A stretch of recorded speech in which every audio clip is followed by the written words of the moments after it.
So hello bachcho party, namaskar, adab, so shakal and game show. Welcome to SSP, the finest and easiest way to learn the concept, the channel and the place where you can feel the physics and then you realize that you are in ishq mohabbat with the subject.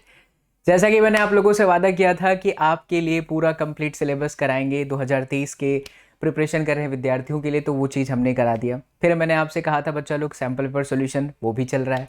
फिर मैंने आपसे कहा था कि हम लोग आपके लिए पूरा का पूरा एनसीईआरटी का सोल्यूशन कराएंगे, वो भी आज से शुरुआत हो रहा है। सो जल्दी से बच्चा लोग इस बात पर एक प्यारा सा लाइक वाला बटन तो दबा ही देना।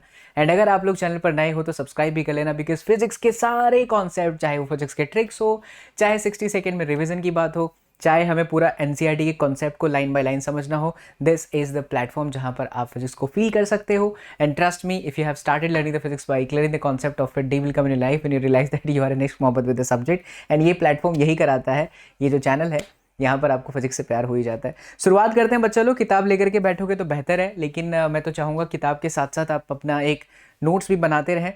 ये जो सारी चीज़ें मैं यहाँ पर लिखूंगा, इसका सोल्यूशन भी है इसके अंदर, हम सॉल्व भी करेंगे।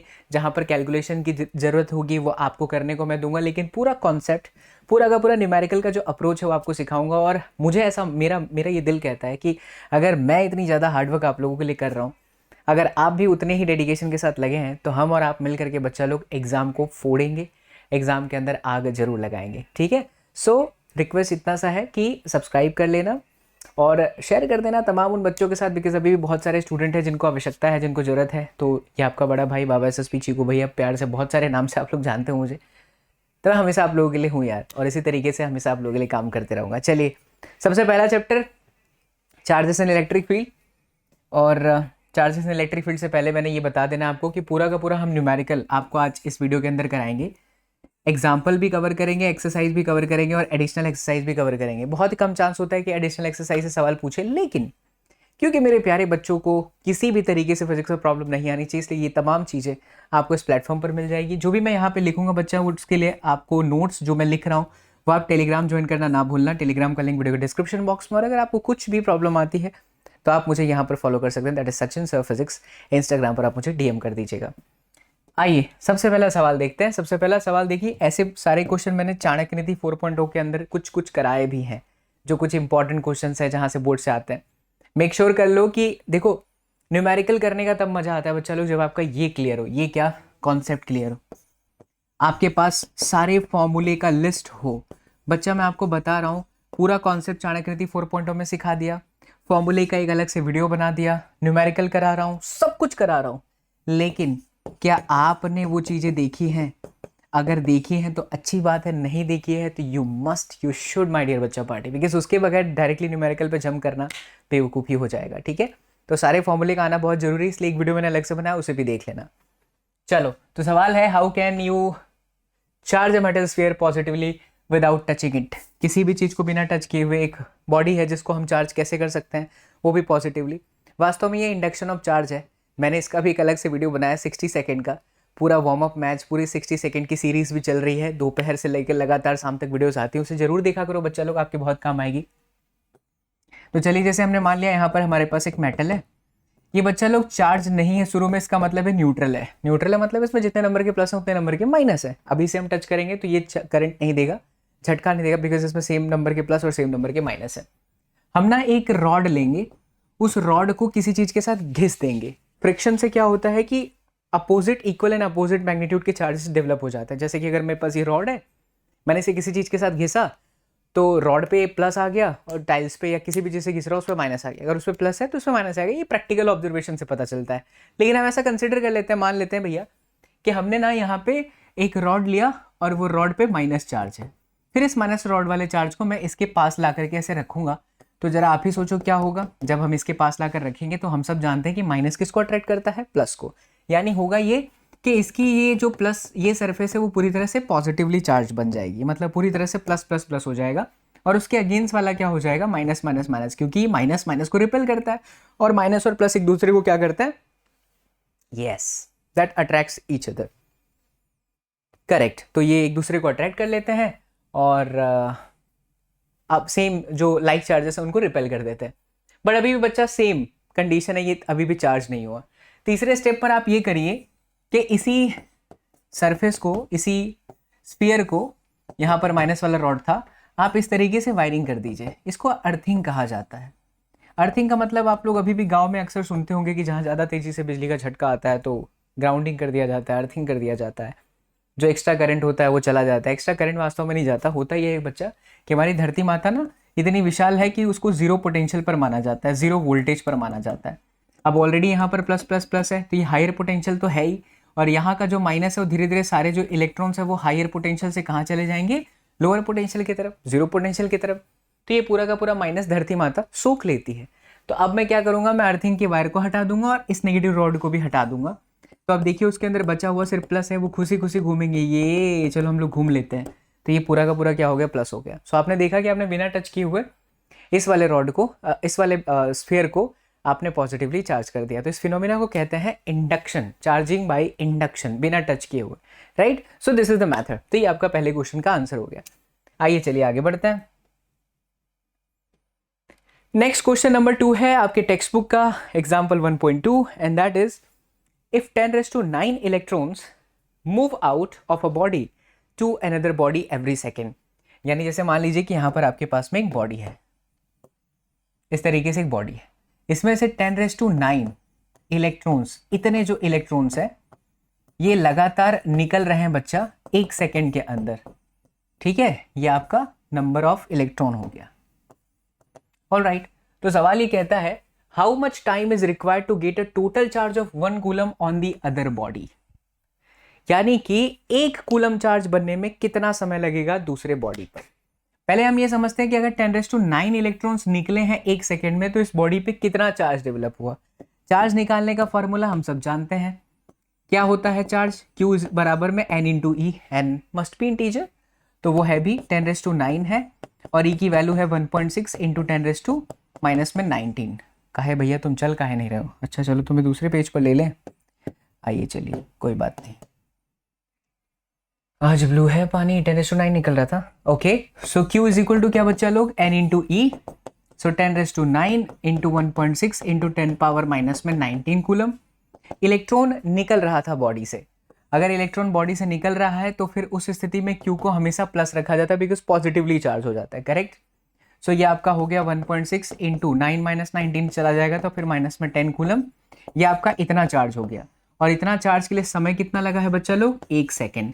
सवाल को वापस पढ़िए, सवाल में कह रहा था कि 1 कूलम होने में कितना समय लगेगा। तो अगर हमारा चार्ज 1 कूलम है तो टाइम हम मान लेते हैं t है। ऐसे क्वेश्चन को कैसे सॉल्व किया जाए, तो आप यहाँ लिखिए कि अगर 1 सेकेंड है भैया जी तो हमारा जो चार्जवा है बाबू लोग 1.6 इंटू 10⁻⁻10 है। लेकिन अगर टाइम t सेकेंड है, नहीं पता है, तो चार्ज आपका 1 कूलम है। क्रॉस मल्टीप्लीकेशन करिए, so t into this is equal to 1/1.6 into 10⁻⁻10। अब इसको सॉल्व करेंगे, सेकेंड में आएगा, फिर इसको आर में लाइए, ईयर में लाइए, आ जाएगा।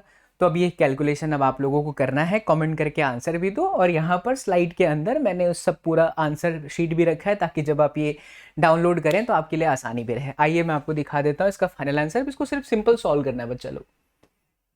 ये देखो कहाँ गया, ये रहा, तो 1 डिवाइडेड बाई दिस, तो इतना आ रहा है सेकेंड में। फिर उन्होंने 365 पूरे साल में दिन होते हैं और एक दिन में 24 घंटे होते हैं, एक घंटे में 3600 सेकेंड होता है, तो 198 साल लगभग इसका आंसर आता है। मजा आया बच्चा लोग, आनंद आ रहा है, फील आ रहा है, चलिए बहुत बढ़िया, धन्यवाद, भगवान आप सबका भला करे। आगे बढ़ते हैं। नेक्स्ट क्वेश्चन नंबर 3, ये मैंने चाणक्य नीति 4.0 के अंदर भी कराया था, एक बार फिर से कर लेते हैं।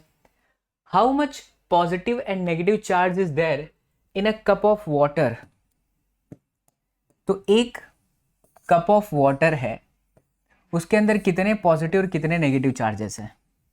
पर बच्चा पानी की मात्रा कितनी है वो तो नहीं पता ना, इसलिए आप एक नंबर डिसेंट अमाउंट मान लो, 250 ग्राम पानी मान लो, कितना भी मान सकते हैं। आपकी किताब के एग्जाम्पल को लेकर के चल रहे हैं, इसीलिए बच्चा हमने मान लिया कि यहाँ पर जो पानी की मात्रा है वो है 250 ग्राम, ठीक है। पानी का मतलब हम सब जानते हैं, दैट इज H2O, राइट। अब 250 ग्राम पानी के अंदर कितने मॉलिक्यूल्स हैं वो जानना बहुत जरूरी है। पानी के कितने मॉलिक्यूल्स हैं वो जानना बहुत जरूरी है। तो मॉलिक्यूल्स नंबर्स निकालने का फॉर्मूला होता है जो कि क्लास 11th में पढ़ा था आपने, मोल निकालने का। N/Na Avogadro number is equal to M/में मॉलिक्यूलर मास, मॉलिक्यूलर वेट।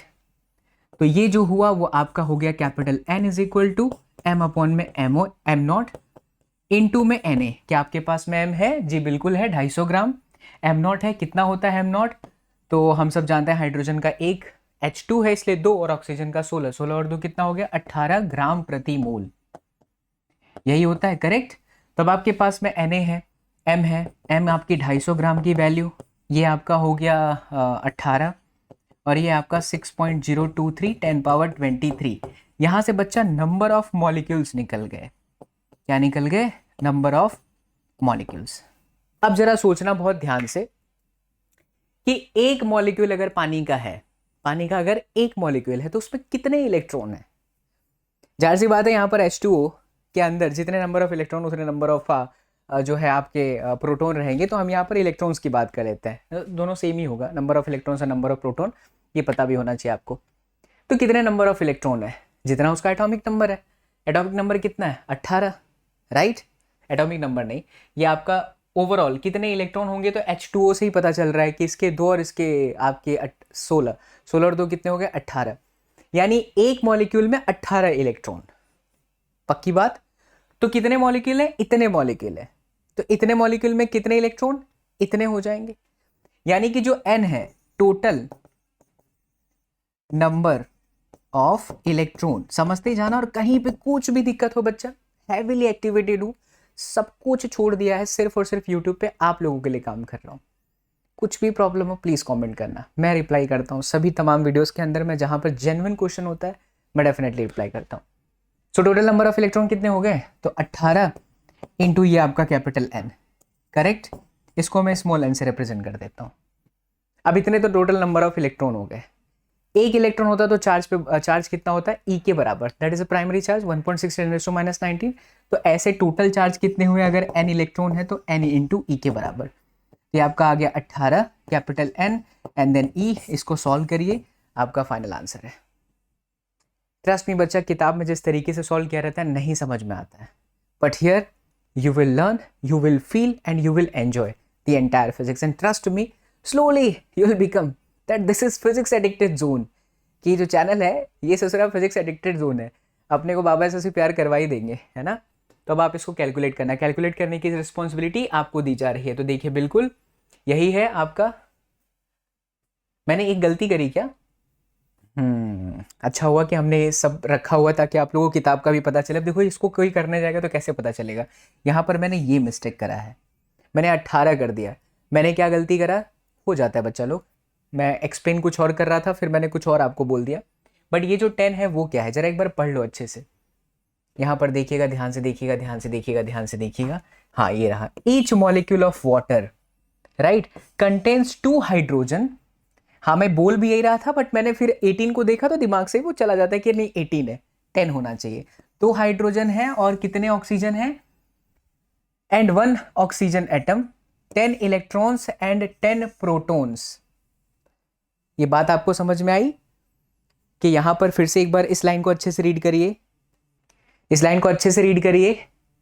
मैंने एक शब्द जब समझा रहा था तब भी बोला, लेकिन फिर यहां देखा तो फिर दिमाग में आ गया कि नहीं 18।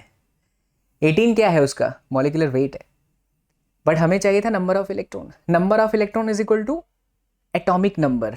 हाइड्रोजन के लिए 1 बट 2 है तो 2 हो गए एटॉमिक नंबर, मतलब 2 इलेक्ट्रॉन।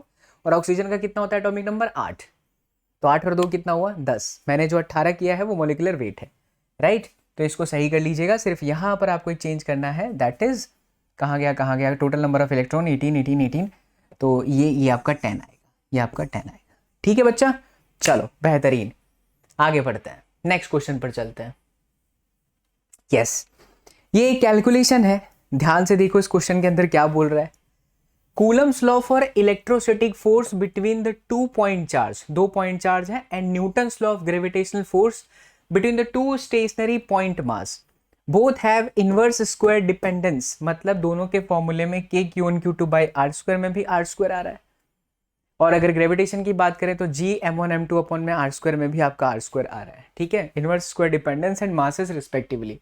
पहला सवाल बोलता है compare the strength of this force by determining the ratio of their magnitude, and उसमें बोल रहा है for an electron and proton and for 2 protons. तो एक इलेक्ट्रॉन और एक प्रोटॉन अगर लीजिएगा तो उसके बीच में इलेक्ट्रोस्टैटिक फोर्स और ग्रेविटेशनल फोर्स का रेशियो लेना है। बहुत ही सिंपल है, कैलकुलेशन ही करना है सिर्फ।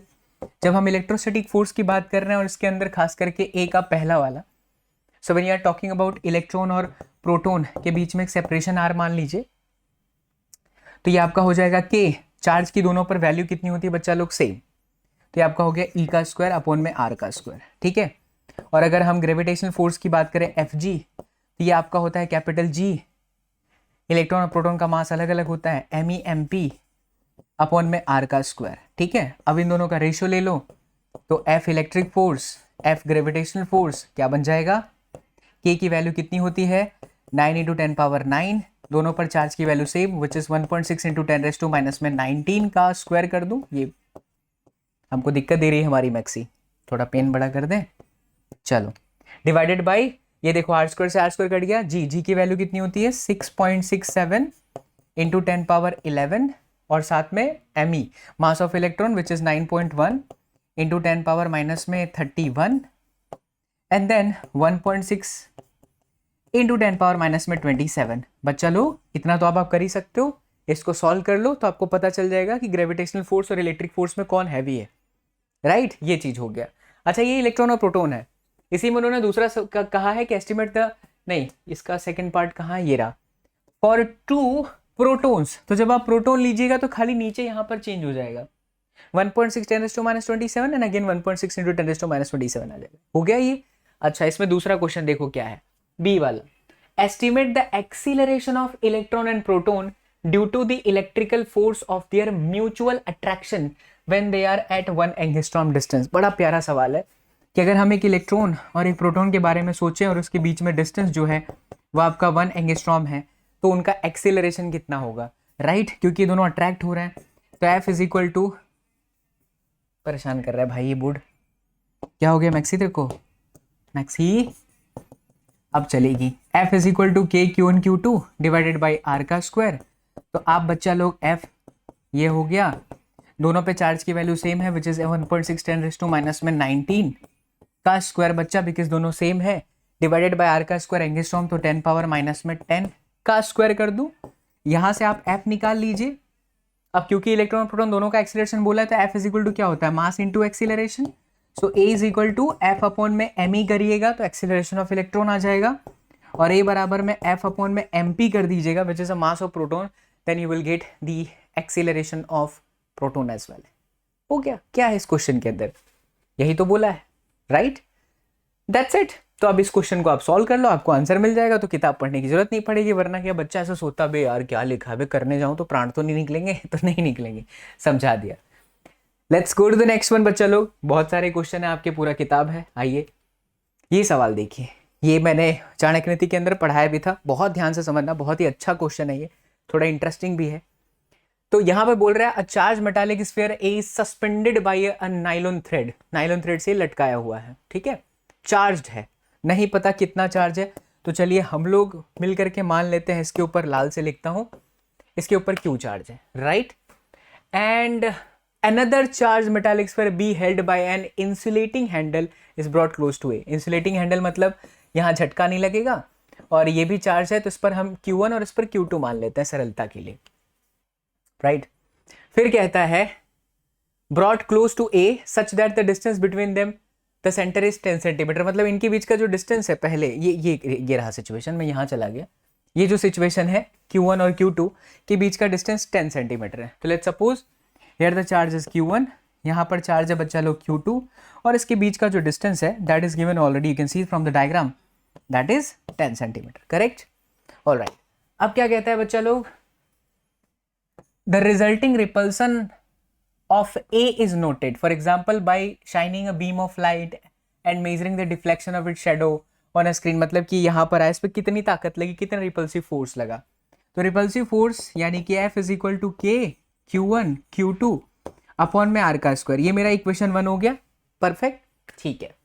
अब देखिए इसमें क्या बोलता है नेक्स्ट लाइन में, sphere A and B are touched by uncharged C and then D। C भी अनचार्ज है और डी भी अनचार्ज है। हमने एक फॉर्मूला पढ़ा था चाणक्य नीति 4.0 के अंदर, जो बच्चे नए मैं उनको बता रहा हूँ, जो बच्चे रेगुलर फॉलो करते हैं उनको पता है कि भैया ने ये सारा चीज़ पढ़ा दिया है।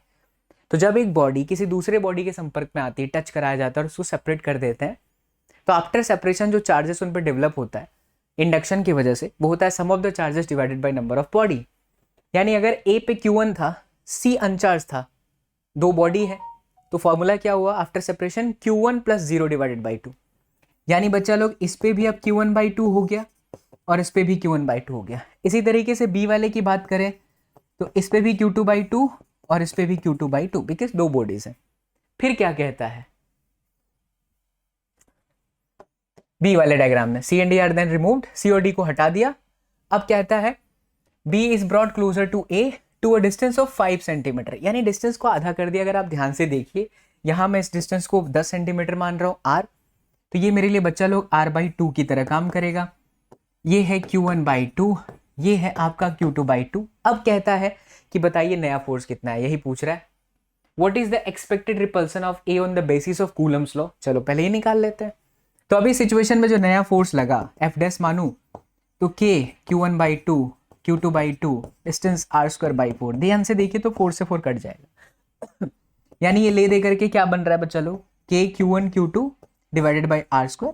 डोंट यू थिंक ये इक्वेशन 1 के बराबर है? आंसर है हाँ सर। ये बहुत बार आपके जेईई मेंस और नीट के अंदर ऐसे सवाल पूछा है। टचिंग वाले क्वेश्चन को ऐसे बहुत पूछता है बच्चा, हर साल पूछता है। आसान लगा, मजा आया तो कमेंट कर देना कि सर फील आया है। हो गया। और क्या बोलता है यहाँ पर, तो सेम फोर्स लगा है, कोई चेंजेस नहीं है। अब बोलता है sphere A and C and sphere B and D have identical sizes. अच्छा ये सब तो बात की बात हो गई, आइडेंटिकल साइज से चार्जेस जो है इक्वली डिस्ट्रीब्यूट हो गया, वरना एक अलग टर्म्स एंड कंडीशन बनती है। तो दिस इज डन। अब इसका सॉल्यूशन देखो, ये पक्का आपके प्राण निकालेगा। इतना पढ़ने जाओ टाइम चला जाता है।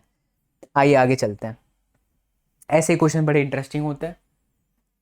अब कहता है कि consider the 3 charges Q1 Q2 and Q3 each equal, सबके ना बराबर मैग्नीट्यूड है, सबकी वैल्यू Q Q Q है। और फिर कहता है इक्विलेटरल ट्रायंगल है, मतलब देखो सबका साइड L है, राइट, सभी की जो लेंथ है वो पूरी की पूरी ओवरऑल L है। सेंट्रॉइड पे, सेंटर पे यहाँ पे लिखा है what is the force on a charge Q with the same sign as Q। यहाँ पर भी सेम साइन है, मतलब कि जो पॉजिटिव चार्ज है तो ये कैपिटल Q, बट इसकी साइन जो है पॉजिटिव है, ऐसा वो कह रहा है। Place at the centroid of the triangle. Centroid समझ रहे हो ना, तो सेंट्रोइड का मतलब होता है कि सारे जो वर्टेक्स, उसके जो पॉइंट हैं, कॉर्नर्स हैं, वो सबके सब सेम डिस्टेंस पर होंगे। ये और ये सब सेम डिस्टेंस पर होंगे। चलिए इस डिस्टेंस को हम लोग R मान लेते हैं। आपकी सरलता के लिए मैं यहाँ पर दूसरा डायग्राम बना लेता हूँ। आ जाओ बच्चा लोग, थोड़ा सा पेन की निब को पतला करते हैं ताकि आपको दिखे अच्छे से। ये लीजिए, कुछ इस तरीके का डायग्राम है, राइट। यहाँ पर आपका चार्ज Q है, यहाँ पर आपका चार्ज Q है, यहाँ पर आपका चार्ज Q है, और सेंटर पे आपका कैपिटल Q चार्ज है, ठीक है। इस पर नेट चार्ज कितना होगा? जाहिर सी बात है यहाँ पर लगेगा सुपरपोजिशन प्रिंसिपल। मैंने आप सिखाया था एक लेक्चर के अंदर, फिर से बता रहा हूँ कि सिस्टम में अगर 2 से ज़्यादा चार्जेस होते हैं तो हमेशा किसी भी एक पे लगने वाला जो फोर्स होता है वो बाकी सभी के थ्रू लगने वाले फोर्सेस के वेक्टर सम के बराबर होता है। यानी इस बेचारे को ये भी फोर्स लगा रहा होगा, ये भी लगा रहा होगा और ये भी लगा रहा होगा। जब इस चार्ज पे इसकी वजह से लगेगा तो इसका डायरेक्शन कहाँ आएगा बच्चा लोग? नीचे की तरफ आ जाएगा। इसके मैग्नीट्यूड को मैं F मान लूँ, और F इज इक्वल टू क्या? K small Q capital Q and then distance का स्क्वायर, ठीक है। यही मैग्नीट्यूड सब जगह पर सेम होगा। ये डिस्टेंस को हमने R माना है, पक्की बात। अच्छा, इसकी वजह से जो इस पे फोर्स लगेगा वो कुछ इस तरीके से आएगा, इधर आ गया। ये एंगल आप बता सकते हो कितना? 30 डिग्री।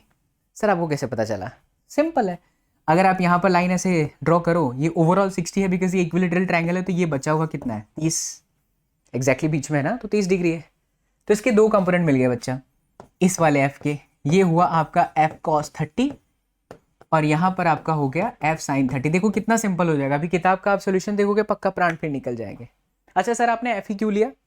क्योंकि F इसी के बराबर तो है, K Q capital Q distance again same, centroid है तो सारे डिस्टेंस सेम होंगे। अब इस Q की वजह से यहाँ पर तो अगेन ये वाली एंगल 30 डिग्री, ये फोर्स इधर गया और अगेन ये आपका एंगल 30 डिग्री, तो इस तरफ आपका हो गया ये F है, तो थीटा की तरफ हमेशा कॉस और उसके अगेंस्ट में क्या हो जाता है? साइन। अब बताओ कि इस पर ओवरऑल फोर्स कितना है? डायग्राम देखते हुए बता सकते हैं ओवरऑल फोर्स कितना है? तो ओवरऑल फोर्सेस कौन कौन सा है? एक तो ये दोनों ऊपर की तरफ जा रहे हैं, F sine 30 plus F sine 30, इसको जोड़ा तो कितना हो गया एफ, क्योंकि sine 30 plus sine 30 F by two plus F by two which is F, और नीचे की तरफ कितना जा रहा है एफ, तो रिजल्टेंट जो है आपका सिग्मा एफ वाई वो तो आपका 0 हो गया। There is no force in the y direction, we can see that, clearly दिख रहा है। और उसी तरीके से अगर मैं लेफ्ट साइड में देखूं तो मेरे पास एफ कॉस 30 है और एफ कॉस 30, ये प्लस और ये माइनस, तो अगेन सिग्मा एफ एक्स कितना हो गया 0, यानी कि ओवरऑल जो नेट फोर्स है on that charge which is placed at the centroid of this triangle that is absolutely 0। खत्म। इसको अच्छे से लिख लो कि force by this point Q1 Q2 Q3 जो भी कुछ भी है, बिल्कुल ऐसा ही सॉल्यूशन, इजी, आंसर 0। वैसे भी अगर कभी भी फोर्सेस की वैल्यू सेम हो जाती है बच्चा लोग, और जब फोर्सेस सेम हो जाता है और क्लोज पैक होता है तो हमेशा पूरा जो नेट होता है रिजल्ट वो 0 ही आता है। ये देखिए भाई साहब प्राण पक्का निकल जाएंगे। आपकी जगह में होता तो मेरे भी प्राण निकलते, नहीं मन करता है एनसीईआरटी की लाइन बाय लाइन जाने से, क्योंकि अजीब तरीके से एक्सप्लेन करते हैं। आइए चलिए नेक्स्ट चलते हैं एग्जाम्पल 1.7 पे। सवाल पढ़िए, consider the charges Q Q minus Q, तो यहाँ पे है क्यू, यहाँ पे है क्यू और यहाँ पे है minus Q, place at the vertices of an equilateral triangle. देख सकते हैं आप यहाँ पे एल है, यहाँ भी एल है और यहाँ भी एल है, ऐसे रखे हुए। What is the force on each charge, सभी चार्जेस पे लगने वाला फोर्स बताओ। आओ इसको भी सॉल्व करते हैं। तो ट्राइंगल बना लेते हैं आपकी सरलता के लिए। ऊपर कितना है बच्चा लोग माइनस क्यू, यहाँ कितना है क्यू और यहाँ कितना है क्यू, सारे लेंथ आपके एल है। तो आप बोलो सबसे पहले किस पे निकालो, ये मेरा पॉइंट 1, ये पॉइंट 2 और ये आपका पॉइंट 3। एक एक करके समझते हैं, एक समझ जाओगे तो सब आ जाएगा। चलिए पहले 1 पे निकालते हैं। तो इस पर्टिकुलर पॉइंट पे फोर्स निकालने का तरीका, अभी से पहले वाले क्वेश्चन में क्या सिखाया था कि सिस्टम में अगर 2 से ज़्यादा चार्जेस अवेलेबल है तो किसी एक पे बाकी सब लोग मिलकर के वार करते हैं, फोर्स लगाते हैं। तो अगर मैं इस पे बात करूँ तो ये भी फोर्स लगाएगा, ये भी लगाएगा, डायरेक्शन बहुत मैटर करता है, यहाँ पर ध्यान दीजिएगा। यहाँ पर इसकी वजह से जो फोर्स लगेगा उसकी डायरेक्शन इधर आएगी। इसकी वैल्यू क्या होगी, इसकी वैल्यू होगी k Q1 Q2 Q square, distance कितना है आपका L का स्क्वायर। अच्छा इसी तरफ ही क्यों आएगा, रिपल्सिव फोर्स है ना बच्चा लोग, इस पे इसकी वजह से रिपल्सिव फोर्स ही है तो इसी साइड जाएगा। और ध्यान रखना कि जब भी साइन इस तरीके का होता है, प्लस प्लस या माइनस माइनस सेम साइन होता है तो डायरेक्शन बदलता नहीं है। लेकिन आप ध्यान दीजिएगा कि इस पे इसकी वजह से फोर्स कहाँ लगेगा, तो इस चार्ज पे इसकी वजह से फोर्स ऐसा आना चाहिए, जैसे इस पे इसकी वजह से ऐसा आना चाहिए था।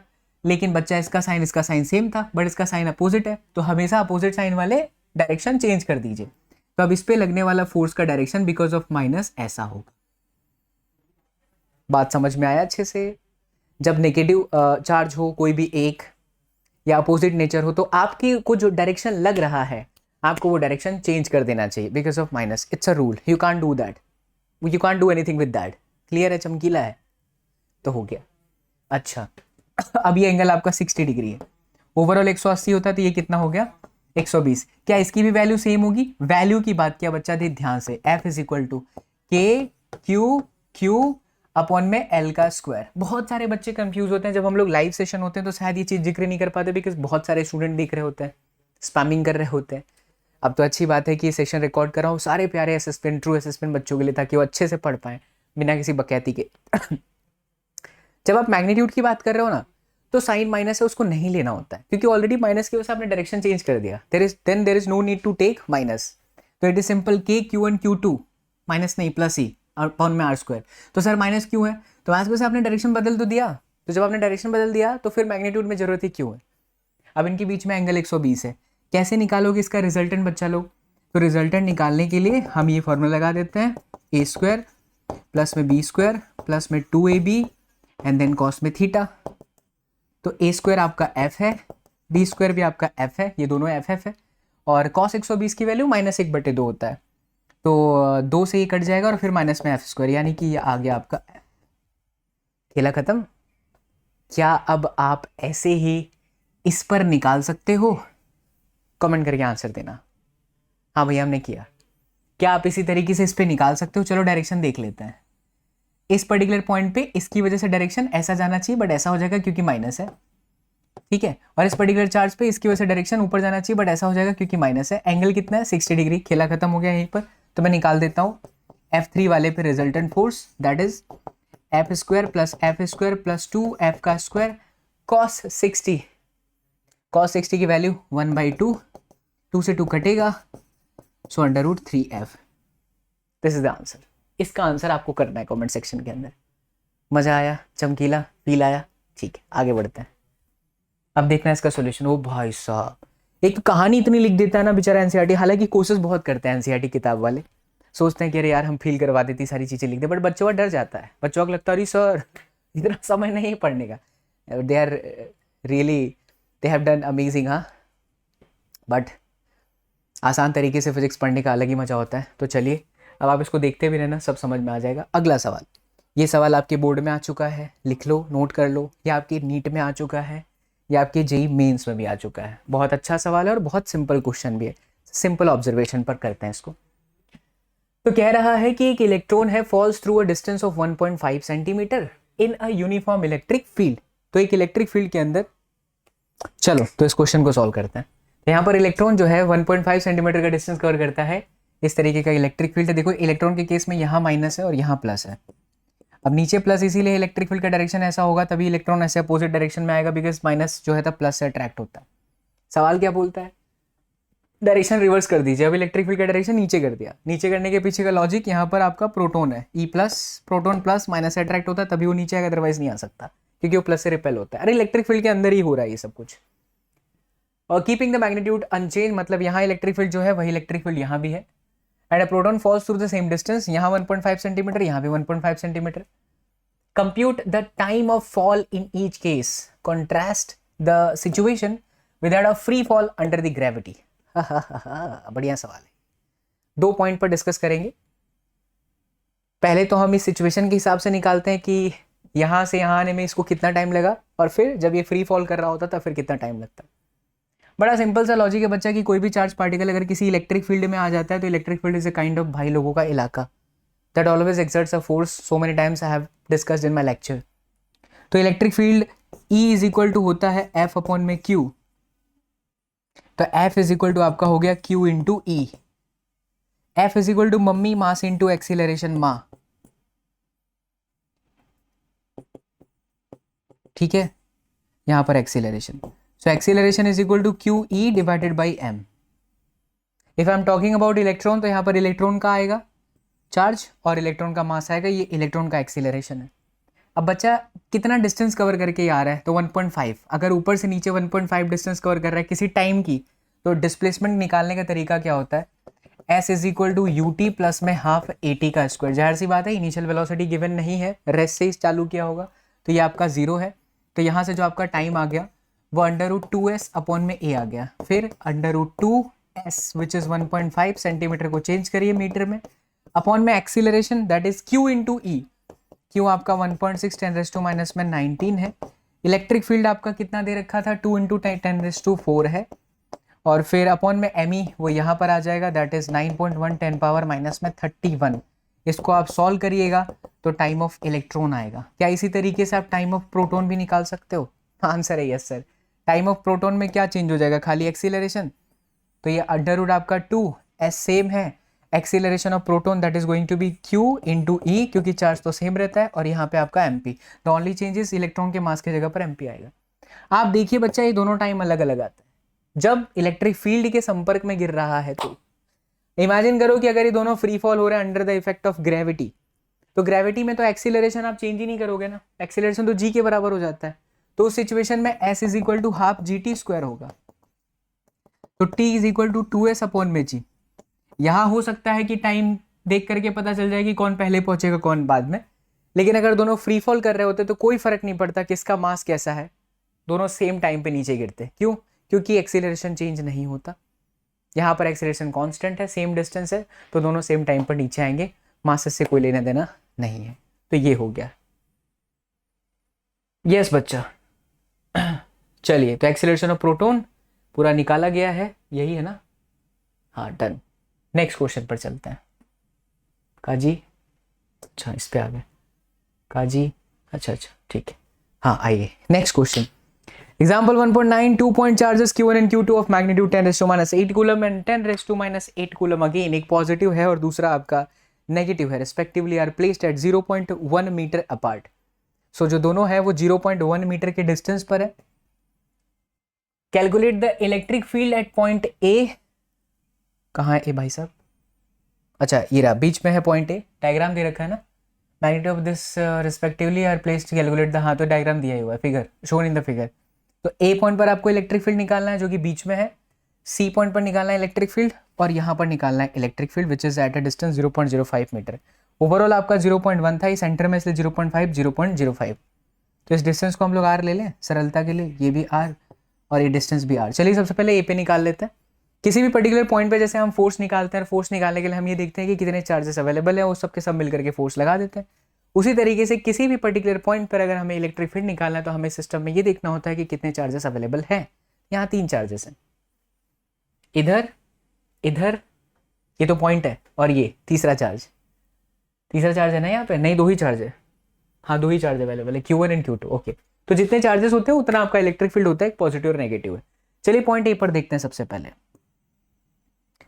तो बच्चे वालों पॉइंट ए पर Q1 आपका पॉजिटिव है, तो पॉइंट ए पर इलेक्ट्रिक फील्ड पॉजिटिव के लिए हमेशा आउटवर्ड होता है, यानी इधर इलेक्ट्रिक फील्ड ऐसा आएगा E प्लस. वैल्यू क्या होगा? KQ/R², क्योंकि चार्ज सेम है, डिस्टेंस भी सेम है, चार्ज का मैग्नीट्यूड सेम है 10⁻⁸. बट माइनस की वजह से इलेक्ट्रिक फील्ड कहाँ जाएगा? इस पर्टिकुलर पॉइंट पे माइनस की वजह से इलेक्ट्रिक फील्ड इसी साइड जाएगा, क्योंकि माइनस है. आपने देखा होगा, पढ़ा दिया हूँ आपको कि माइनस में हमेशा इलेक्ट्रिक फील्ड इनवर्ड होता है, और अगर प्लस है तो इलेक्ट्रिक फील्ड हमेशा आउटवर्ड होता है, राइट. तो यहाँ पर इधर से आउटवर्ड ऐसा आ रहा है, इसके लिए आउटवर्ड होना चाहिए, चार्ज के लिए आउटवर्ड होना चाहिए. और इधर से इलेक्ट्रिक फील्ड, इसके लिए इलेक्ट्रिक फील्ड कैसी जा रही है? ऐसे. तो इस पर्टिकुलर पॉइंट पे दोनों इलेक्ट्रिक फील्ड सेम डायरेक्शन में हो गई, यानी ए पॉइंट पर जो इलेक्ट्रिक फील्ड हुआ वो जुड़ेगा कि घटेगा? ऑफकोर्स जुड़ जाएगा, क्योंकि दोनों सेम डायरेक्शन में, और दोनों की electric field KQ/R² plus KQ/R², ये आपका ए पॉइंट पर है. तो this is going to be 2KQ/R². Now you can simply place the value. ये है आपका 9 × 10⁻⁹. चार्ज आपका कितना है बच्चा लोग? तो चार्ज 10⁸. अगेन आप लोगों को वही डाउट होगा कि सर माइनस क्यों नहीं ले रहे हैं? तो माइनस की वजह से मैंने डायरेक्शन चेंज कर दिया, तो माइनस नहीं लेना होता, एक ही बार करता है. 10⁻⁸ डिवाइडेड बाय r का स्क्वायर. Distance is what? 0.05. तो 0.05 का स्क्वायर. सॉल्व कर लीजिए, आपका ए पॉइंट पर इलेक्ट्रिक फील्ड. इसी तरीके से हम बी पॉइंट पर भी निकाल सकते हैं. ध्यान दीजिए, तो बी पॉइंट पर इसकी वजह से इलेक्ट्रिक फील्ड आउटवर्ड, यानी कि डायरेक्शन इधर है E प्लस. अब यहाँ पर डिस्टेंस अलग अलग है, ध्यान देना. ये डिस्टेंस 0.05 है, और इस पॉइंट पर एक इलेक्ट्रिक फील्ड इसका भी आ रहा है, लेकिन वो माइनस है, इसलिए इसकी इलेक्ट्रिक फील्ड ऐसी जाएगी E माइनस. यानी ई बी जो होगा वो आपका होगा E plus and then minus में E माइनस. करेक्ट. तो E प्लस हुआ आपका KQ डिवाइडेड बाय R का स्क्वायर विच इज 0.05 का स्क्वायर, और फिर माइनस में KQ. ये माइनस इस चार्ज की वजह से माइनस नहीं आ रहा है, अपोजिट डायरेक्शन है, इसकी वजह से आ रहा है. डिस्टेंस, तो डिस्टेंस देखिए कितना हुआ, ये पूरा 1 और 1 प्लस 0.05 यानी कि 1.05 का स्क्वायर. का जी इसको सॉल्व कर ही ना सकते हैं, तो इसको सॉल्व कर लीजिए बच्चा लोग. 0.05 का स्क्वायर एंड देन 1.05 का स्क्वायर, इसको सॉल्व कीजिएगा. आपका बी पॉइंट पर जो है इलेक्ट्रिक फील्ड दिख गया. अब बात करते हैं तीसरे पॉइंट पर, सी पे. तो जो सी पॉइंट है यहाँ पर पॉजिटिव वजह से इलेक्ट्रिक फील्ड आउटवर्ड ऐसे ही जाएगा, दिख गया. नेगेटिव है तो इलेक्ट्रिक फील्ड इधर आ तो रहा है, लेकिन ऐसे नहीं जा रहा है, वो ऐसे जा रहा है. तो ये रहा इलेक्ट्रिक फील्ड. ये आपका E2, ये आपका E पॉजिटिव और ये आपका E नेगेटिव. यहाँ पर डिस्टेंस देख लीजिए सेम है क्या KQ/R² में. तो यहाँ से यहाँ तक का डिस्टेंस 0.1, यहाँ से यहाँ तक का भी डिस्टेंस 0.1, यानी डिस्टेंस सेम है. अगर डिस्टेंस सेम है तो KQ/R². अब क्योंकि ये दोनों वेक्टर इस तरीके से हैं तो इनके बीच में एक एंगल आएगा. इक्विलेटरल ट्रायंगल था, ये 60, ये 60, ये 60, तो ये आपका हो गया 120. आप लगा दीजिए फॉर्मूला. रिजल्टेंट E का स्क्वायर यहाँ पे भी, और यहाँ पे भी E है, E square plus 2 E square and then -1/2, because cos 120 की वैल्यू -½ कट जाएगा, तो ये आपका आ जाएगा E का स्क्वायर अंडर रूट में, यानी E के बराबर, यानी KQ डिवाइडेड बाई R का square. Do not forget R is this time 0.1 metre my dear friend. It's done. मजा आ रहा है? ऐसे सारे क्वेश्चंस, मैंने पहले ही बोला बच्चा अगर आपको कॉन्सेप्ट क्लियर है तो आप सारे न्यूमेरिकल्स को अच्छे से कर सकते हो, बहुत अच्छे अच्छे न्यूमेरिकल्स हैं। आगे चलते हैं, पूरा एनसीईआरटी कवर करेंगे। सो नेक्स्ट देखिए number 10, 2 charge plus minus 10 microcoulomb are placed 5 metre mm apart. तो 2 चार्जेस है plus minus 10 microcoulomb 5 metre apart, यानी कि इनके बीच का जो डिस्टेंस है वो 5 mm है। Determine the electric field at a point P on the axis of the dipole, on the axis of the dipole 15 centimetre away from its centre. वाह क्या बात है। तो यहां से इसके सेंटर से 15 सेंटीमीटर की दूरी पर बताओ डाइपोल। अब देखो कितना बढ़िया कॉन्सेप्ट है यहाँ पर। द कॉन्सेप्ट इज कि डाइपोल की वजह से एक्सिस पर निकालना है इलेक्ट्रिक फील्ड। तो एक्सिस पर तो निकालने का फॉर्मूला था 2kpr अपॉन में r स्क्वायर माइनस में a स्क्वायर की होल स्क्वायर। बट अगर हमारा गिवन डिस्टेंस r a से बड़ा है, so we can neglect this, r is greater than a and yes of course ये डिस्टेंस तो mm में है ना, और सेंटीमीटर से बड़ा है। ये ऊपर से 5 mm है, यानी कि 2.5 mm हो गया, 2.5 mm बहुत छोटा, और उसके कंपैरिजन में 15 सेंटीमीटर काफी बड़ा। इसीलिए आप कर सकते हो इसको नेग्लेक्ट, तो ये इक्वेशन निकल के आ जाएगा 2kp डिवाइडेड बाई r का cube, and this is what, that is axis. तो 2k की वैल्यू 9 इंटू 10 पावर 9। अच्छा डाइपोल मोमेंट कैसे निकालते हैं, चार्जेस, चार्ज कितना है 10 माइक्रो, यानी कि 10 पावर में -6 इंटू डिस्टेंस बिटवीन देम, और दोनों के बीच में डिस्टेंस कितना है 5 mm। तो 5 mm को मीटर में बदला तो माइनस में 3 10 पावर में, एंड डिस्टेंस आर का क्यूब, डिस्टेंस कितना है बच्चा 15 सेंटीमीटर। तो 15 सेंटीमीटर 15/100 यानी कि 0.15 एंड देन 0.15। इसको सॉल्व कर लीजिए, ये आपका एक्सिस पर इलेक्ट्रिक फील्ड आ गया। अब दूसरा इसी के अंदर क्या बोलता है कि भाई साहब 15 centimetre away from point O at point Q भी निकालो, यहां से वापस 15 सेंटीमीटर के डिस्टेंस पर। क्या ये 15 सेंटीमीटर इक्वेटर है? Answer is yes. और हम सब ये जानते हैं कि इक्वेटर पर जो इलेक्ट्रिक फील्ड होता है वो एक्सिस का एग्जैक्टली हाफ होता है। यहाँ जो आंसर आए इसका आधा कर दीजिए, वही आपका इक्वेटर पर आंसर है। खूब आज क्या है बच्चा, क्लियर है? आगे बढ़ते हैं। चलिए सभी का आंसर कमेंट सेक्शन के अंदर देते रहना, ये बिल्कुल सॉल्व किया हुआ है, बट इतना सारा लिख देते हैं कि समझ में नहीं आता।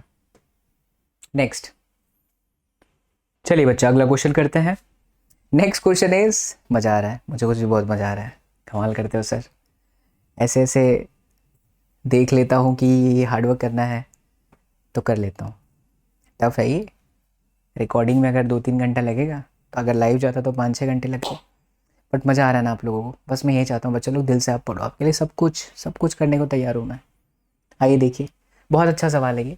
यहाँ पर बोलता है कि भाई साहब the electric field component in figure are E x is equal to alpha x की पावर 1/2। बहुत ध्यान से देखिएगा, यहाँ कह रहा है कि जो इलेक्ट्रिक फील्ड है वो है अल्फा एक्स की पावर 1/2, यानी एक्स वेरी करेगा तो आपका इलेक्ट्रिक फील्ड वेरी करेगा।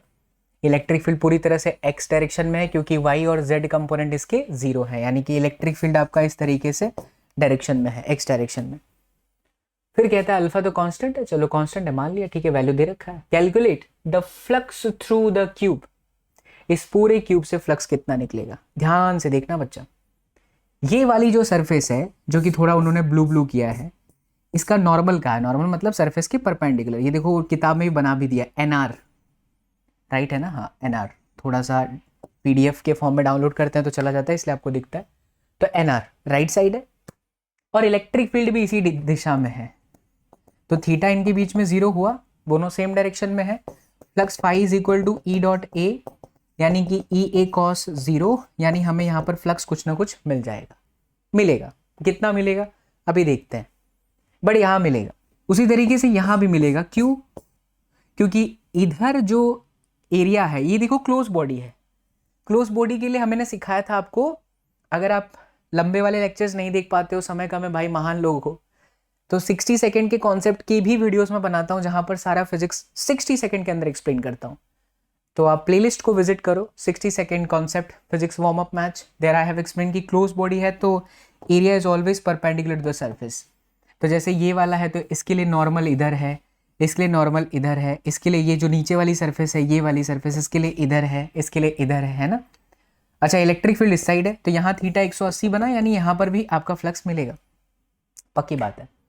बट बच्चा यहाँ पर फ्लक्स आपका जीरो हो जाएगा क्योंकि थीटा यहाँ 90 डिग्री है, किसके बीच का, एरिया और इलेक्ट्रिक फील्ड के बीच का। इलेक्ट्रिक फील्ड एक्स डायरेक्शन में है बट एरिया इधर है।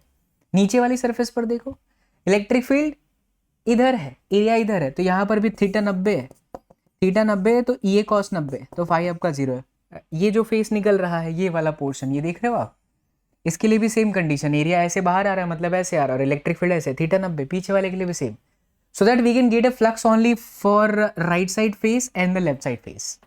Let us calculate right side left side का क्या होगा। तो सबसे पहले flux due to left side face which is EA cos 180, पता चल गया एंगल 180 है। अच्छा इलेक्ट्रिक फील्ड में देखिए अल्फा x कितना होगा मेरे प्यारे बच्चा, तो ये जो डिस्टेंस है किताब में दिख रहा है साफ साफ कि सारे के सारे जो साइड्स हैं वो आप लोगों के A दे रखे हैं, पर ये डिस्टेंस कितना है यहां से यहां तक का पूरा, अगर आप इसको ऐसे इमेजिन करो तो देखो ये डिस्टेंस भी आपका ए है, गिवन भी है, ये यहां से यहां तक डायग्राम में भी दिख रहा है ए है, राइट, सबकी साइड भी ए है और ये डिस्टेंस भी खुद ए पर ही है ना, ठीक है। ए इज इक्वल टू 0.1 मीटर भी दे रखा है। आइए तो जो हमारा इलेक्ट्रिक फील्ड हुआ वो है alpha x which is a, तो ए की power 1/2, area, area of this particular surface square है तो ए का स्क्वायर, तो ए का स्क्वायर, तो ये आपका हो गया cos 180 की वैल्यू माइनस में 1, तो ये आपका हो गया माइनस में अल्फा ए की पावर 2 दूनी 4 1 5/2, सॉल्व कर लीजिए, ये आपका फ्लक्स थ्रू लेफ्ट साइड आया and that too in minus, चमका, ठीक है सर, बढ़िया। अब राइट साइड की बात करते हैं, ध्यान देना, तो जब हम flux due to right side निकालेंगे it is going to be E A cos में 0, वी नो दैट cos 0 की वैल्यू कितनी होती है 1। इलेक्ट्रिक फील्ड है अल्फा और फिर x यानी डिस्टेंस, राइट साइड का जो फेस है वो ऐसा है 3D में ऐसा है, और यहाँ से डिस्टेंस कितना होगा बच्चा, ध्यान से देख, यहाँ से यहाँ तक a है और वापस यहाँ से यहाँ तक आपका a है, क्योंकि ये ऐसा है 3D में, तो कितना हुआ x 2a हुआ माय डियर फ्रेंड, तो alpha and then x which is 2a की power 1/2 and then area which is a square, क्योंकि स्क्वायर है, cos 0 की वैल्यू कितनी होती है 1, तो ये हुआ आपका 2 की पावर 1/2, ब्रैकेट ओपन करूंगा तो 2 पे भी 1/2 आएगा, a पे भी 1/2 आएगा, so it is going to be √2 alpha and then a की पावर 5/2, ये आपका हो गया flux due to right side. बाकी ओवरऑल सबके लिए कितना है 0, तो मेरा नेट फ्लक्स कितना हुआ, तो मेरा नेट फ्लक्स हो गया लेफ्ट साइड प्लस में राइट साइड, क्योंकि लेफ्ट साइड वाला ऑलरेडी माइनस में अल्फा ए की पावर 5/2 है, मैं कॉमन कर देता हूँ, तो अल्फा ए की पावर 5/2 कॉमन करूंगा तो ये आ जाएगा √2 माइनस में 1, बच्चा अभी तो कर ही सकते हो, अल्फा गिवन है, ए गिवन है, √2 1.41, कैलकुलेशन डन। अगर यही कंपटीशन होगा तो वो लोग आपसे पूरा कैलकुलेशन नहीं कराएंगे, यही बोर्ड होगा, याद रखना, CBSE board exam, Gujarat board, MP board, कोई भी बोर्ड होगा तो भी वो ऐसी वैल्यू देंगे कि कैलकुलेशन इतना ना करना पड़े, क्योंकि पुरानी एनसीईआरटी की लगातार चली आ रही है, तो पहले डिजिट्स नहीं देखा जाता था और पहले समय की इतनी मर्यादा भी नहीं होती थी, इसीलिए कैलकुलेशन बड़े बड़े हो जाते हैं, बट आपको विश्वास मानिए ऐसे नंबर देंगे कि कैलकुलेशन फास्ट हो जाएगा। तो ये आपका फाइनल आंसर, यहाँ से इसको सॉल्व कर लीजिए, आंसर। भाई साहब अगर मैं इतने पढ़ने जाऊं ये सारे के सारे लाइन तो प्राण निकल जाएंगे, सही है ना, यही तो है, it's all about the concept. एक ही चीज याद रखना बच्चा, फिजिक्स बहुत प्यारा विषय है, इसे प्यार से डेली जिस तरीके से पढ़ा रहा हूँ पढ़ोगे, क्वेश्चंस करोगे, आपको फिजिक्स को छोड़ के और कोई अच्छा नहीं लगेगा दुनिया में, सब भूल जाओगे, संसार मोह माया, मैं सच बता रहा हूँ, हमारे पे भी लागू होता है, सच्ची सच कह रहे हैं झूठ थोड़ी ना बोलेंगे। हाँ सही है, क्या बात करते हो सर, सलोनी मैम को सारी चीज़ें पता है, पगलेट, पता ही है, पहली मोहब्बत तो फिजिक्स ही है। ठीक है चलिए 1.12 पे आते हैं। अच्छा एक और सवाल मिल गया, बढ़िया सवाल है। An electric field is uniform, electric field uniform है एंड इन द पॉजिटिव, देखो यही मजा आता है बच्चा, जब आप वन शॉट की बात करते हो ना, तो वन शॉट में इतनी सारी चीज़ें होती हैं, सब नहीं कवर करा सकते, बट आपसे वादा किया तो आप अलग से करा रहे हैं।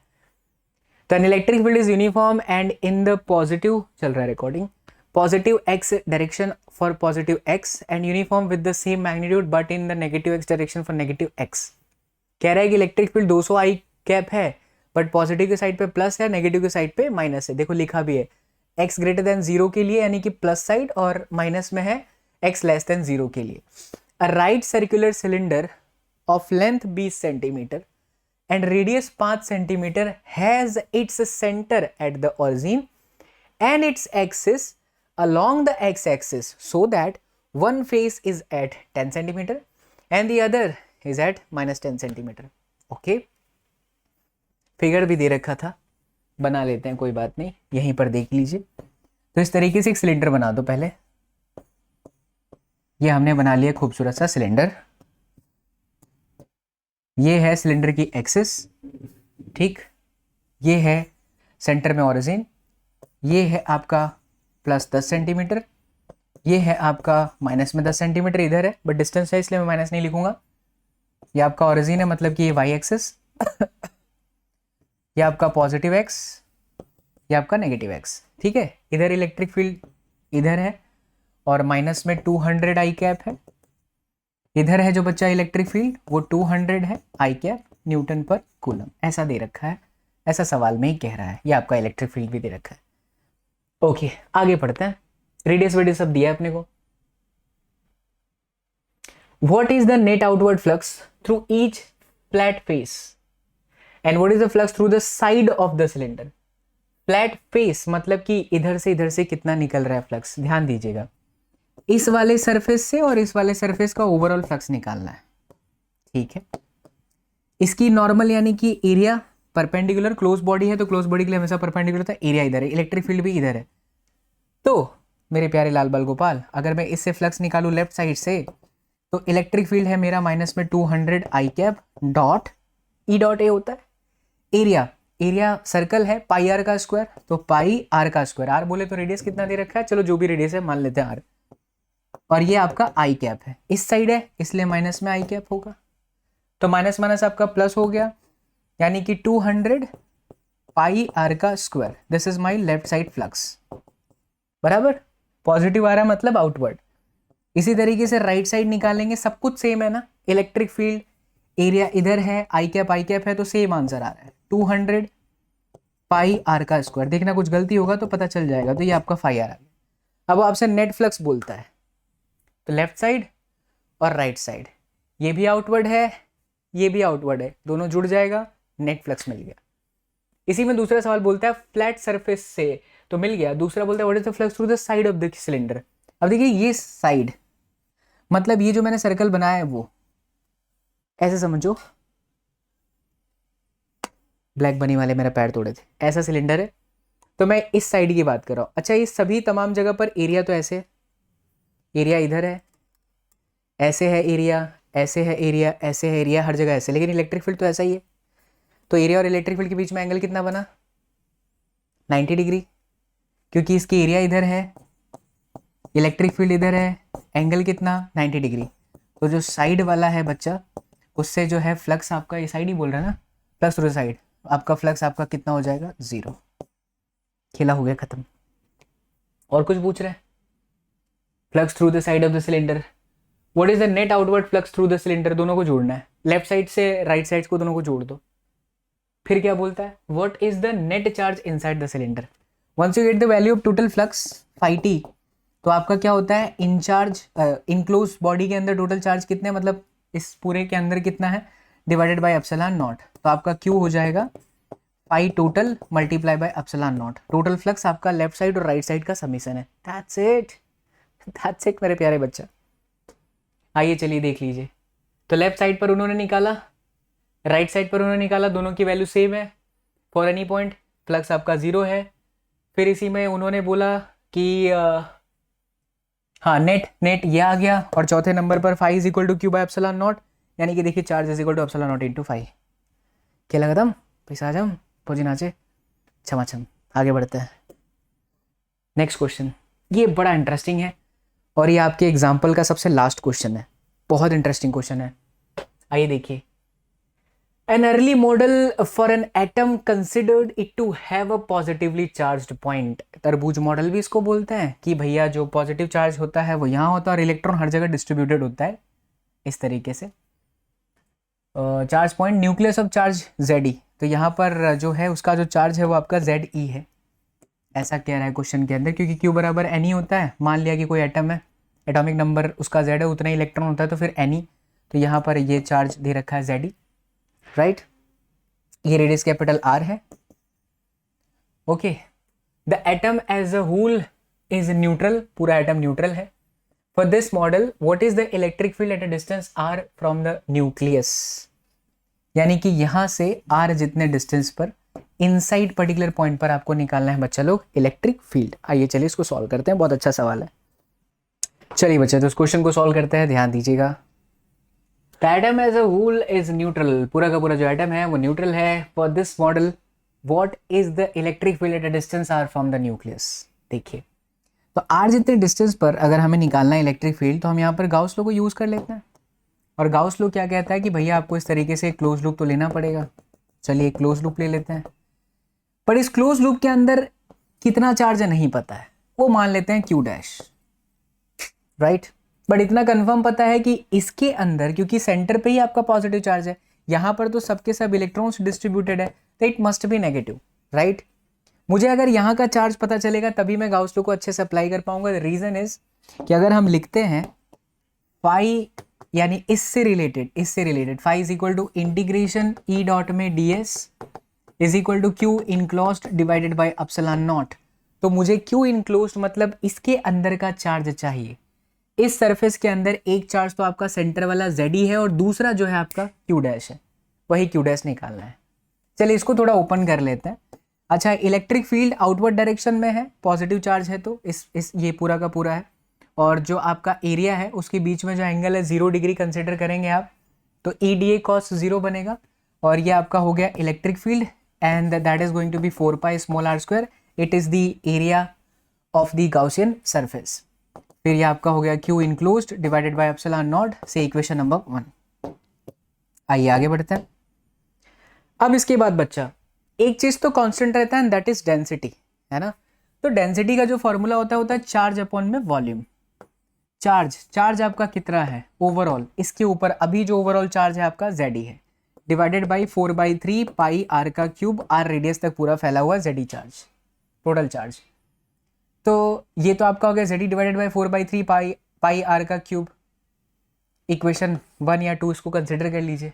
लेकिन अगर मैं इस पर्टिकुलर डिपार्टमेंट के अंदर चार्ज को Q डैश इमेजिन करूं, तो रो तो एज इट इज होगा, ये आप चार्ज की जगह पर Q डैश लिखिए, divided by 4/3 pi and then small r का क्यूब, क्योंकि मैं यहाँ के लिए चार्ज Q डैश ले रहा हूँ और तो डिस्टेंस कितना है R है, तो उसके लिए वॉल्यूम यही होगा। So Q dash is equal to rho and then 4/3 pi R का cube. What about this rho की वैल्यू है ZE divided by 4/3 pi capital R का क्यूब, रो की जगह पर मैंने रखा, ये पूरा रो हो गया, and then 4/3 pi small r का क्यूब, 4/3 पाई से 4/3 पाई कट गया, तो ये आपका आता है ZE small r cube upon में कैपिटल R का क्यूब, बट माइनस में, क्यों माइनस में, क्योंकि इस डिपार्टमेंट में जो आपका चार्ज है वो इलेक्ट्रॉन है, डिस्ट्रीब्यूटेड है, इसलिए आ गया। अब देखिए ध्यान से, अब यहाँ पर ये जो मेरा इनक्लोज्ड है उसमें कितना चार्ज हुआ, मतलब इस पूरी बाउंड्री में, तो एक तो ZE था ही, दूसरा ये है, तो यहाँ पर हम लिखेंगे ZE माइनस में बच्चा लोग ZE स्मॉल r का cube divided by capital R cube upon में एप्सिलॉन नॉट, और ये चल रहा है आपका E इंटू 4 पाई R का स्क्वायर। चमका यहाँ तक। चलिए आगे बढ़ते हैं। अब इसको तो सिंपल सॉल्यूशन ही करना है, इसको सॉल्व करना, ध्यान देना।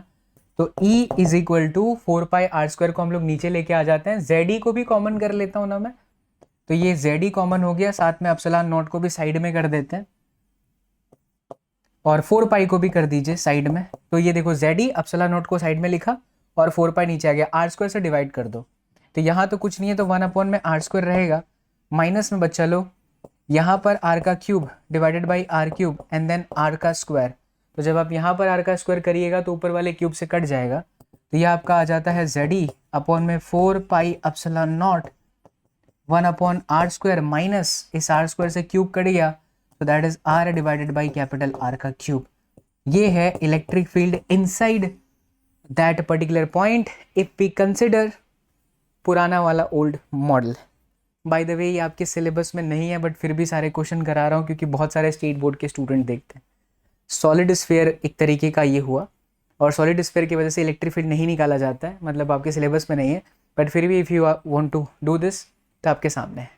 तो यहाँ पर होता है बच्चा लोग, आप लोगों के चैप्टर का पूरा एग्जाम्पल खत्म। आइए अब एक्सरसाइज से डील करते हैं। नेक्स्ट क्वेश्चन, बाप रे प्राण पक्का निकल सकते हैं अगर आप इसे देख लेंगे तो। आ जाओ नेक्स्ट क्वेश्चन चलते हैं। टिच क्या हो, exercise question, ready for the rock. चलिए आ जाओ। तो सबसे पहला सवाल, यहाँ पे छोटे छोटे क्वेश्चन आएंगे, इसको धड़ाधड़ सॉल्व करते हैं बच्चा लोग। What is the force between the two small charge spheres having charge 2 times of 10 raised to -7 and 3 times -7 30 centimetre apart? कराने की आवश्यकता नहीं है because F is equal to k q by r का स्क्वायर होता है। तो ये जो है ऐसे कुछ चिपकू टाइप मामा काइंड ऑफ क्वेश्चन होंगे, तो उसे मैं इसी तरीके से सॉल्व करूंगा बिकॉज ये इसमें कोई लॉजिक की आवश्यकता नहीं है, धड़ाके से हो सकता है। नेक्स्ट क्वेश्चन पर चलते हैं।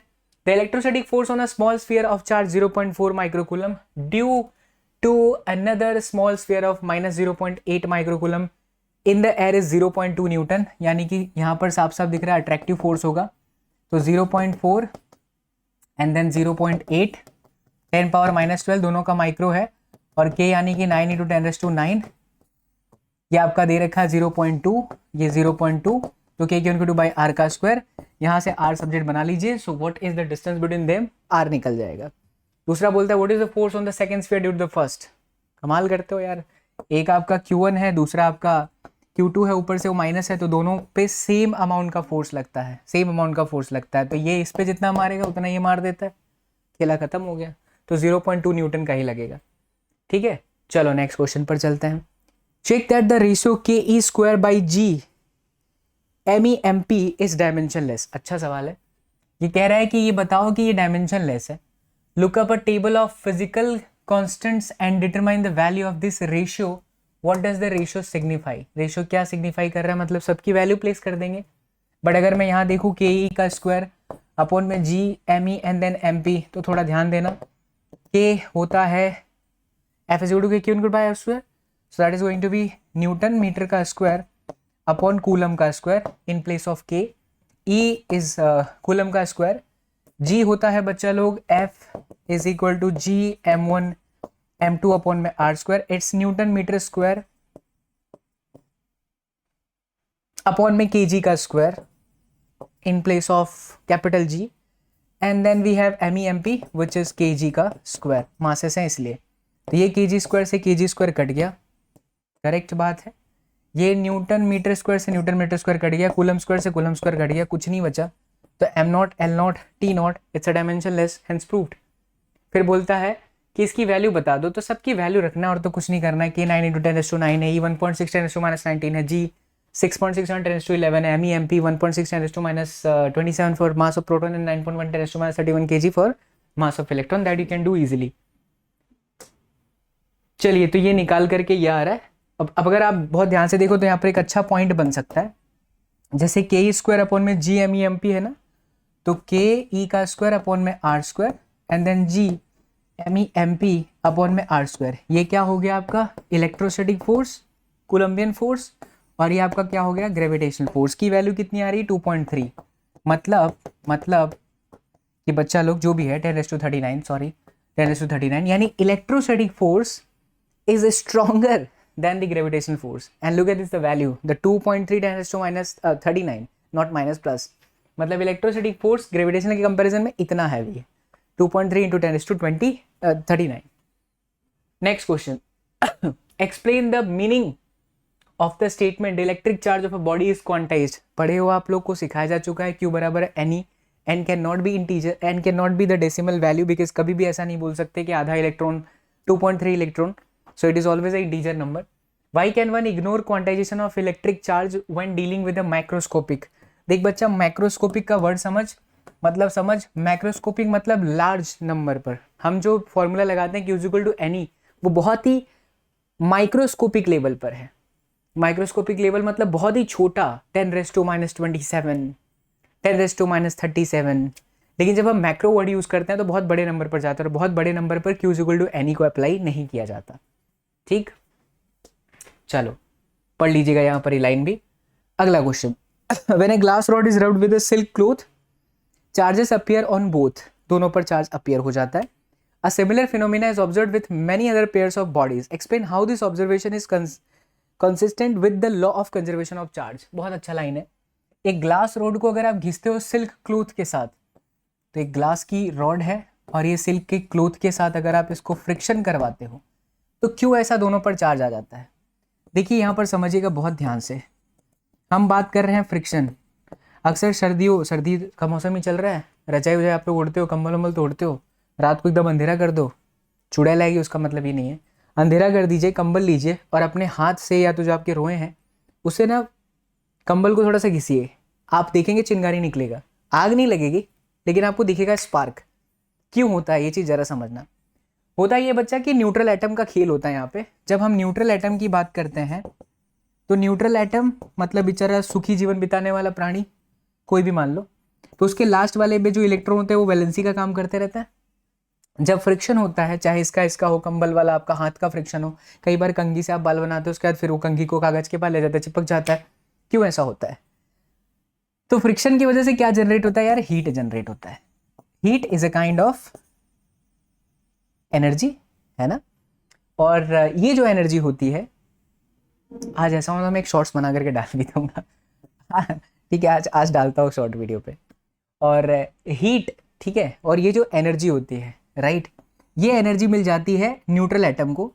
और न्यूट्रल एटम की एनर्जी को जैसे ही न्यूट्रल एटम ये एनर्जी को एक्सेप्ट करता है तो लास्ट का ऑर्बिट जो होता है उसमें से इलेक्ट्रॉन बाहर निकल जाता है, इलेक्ट्रॉन फ्री हो जाता है.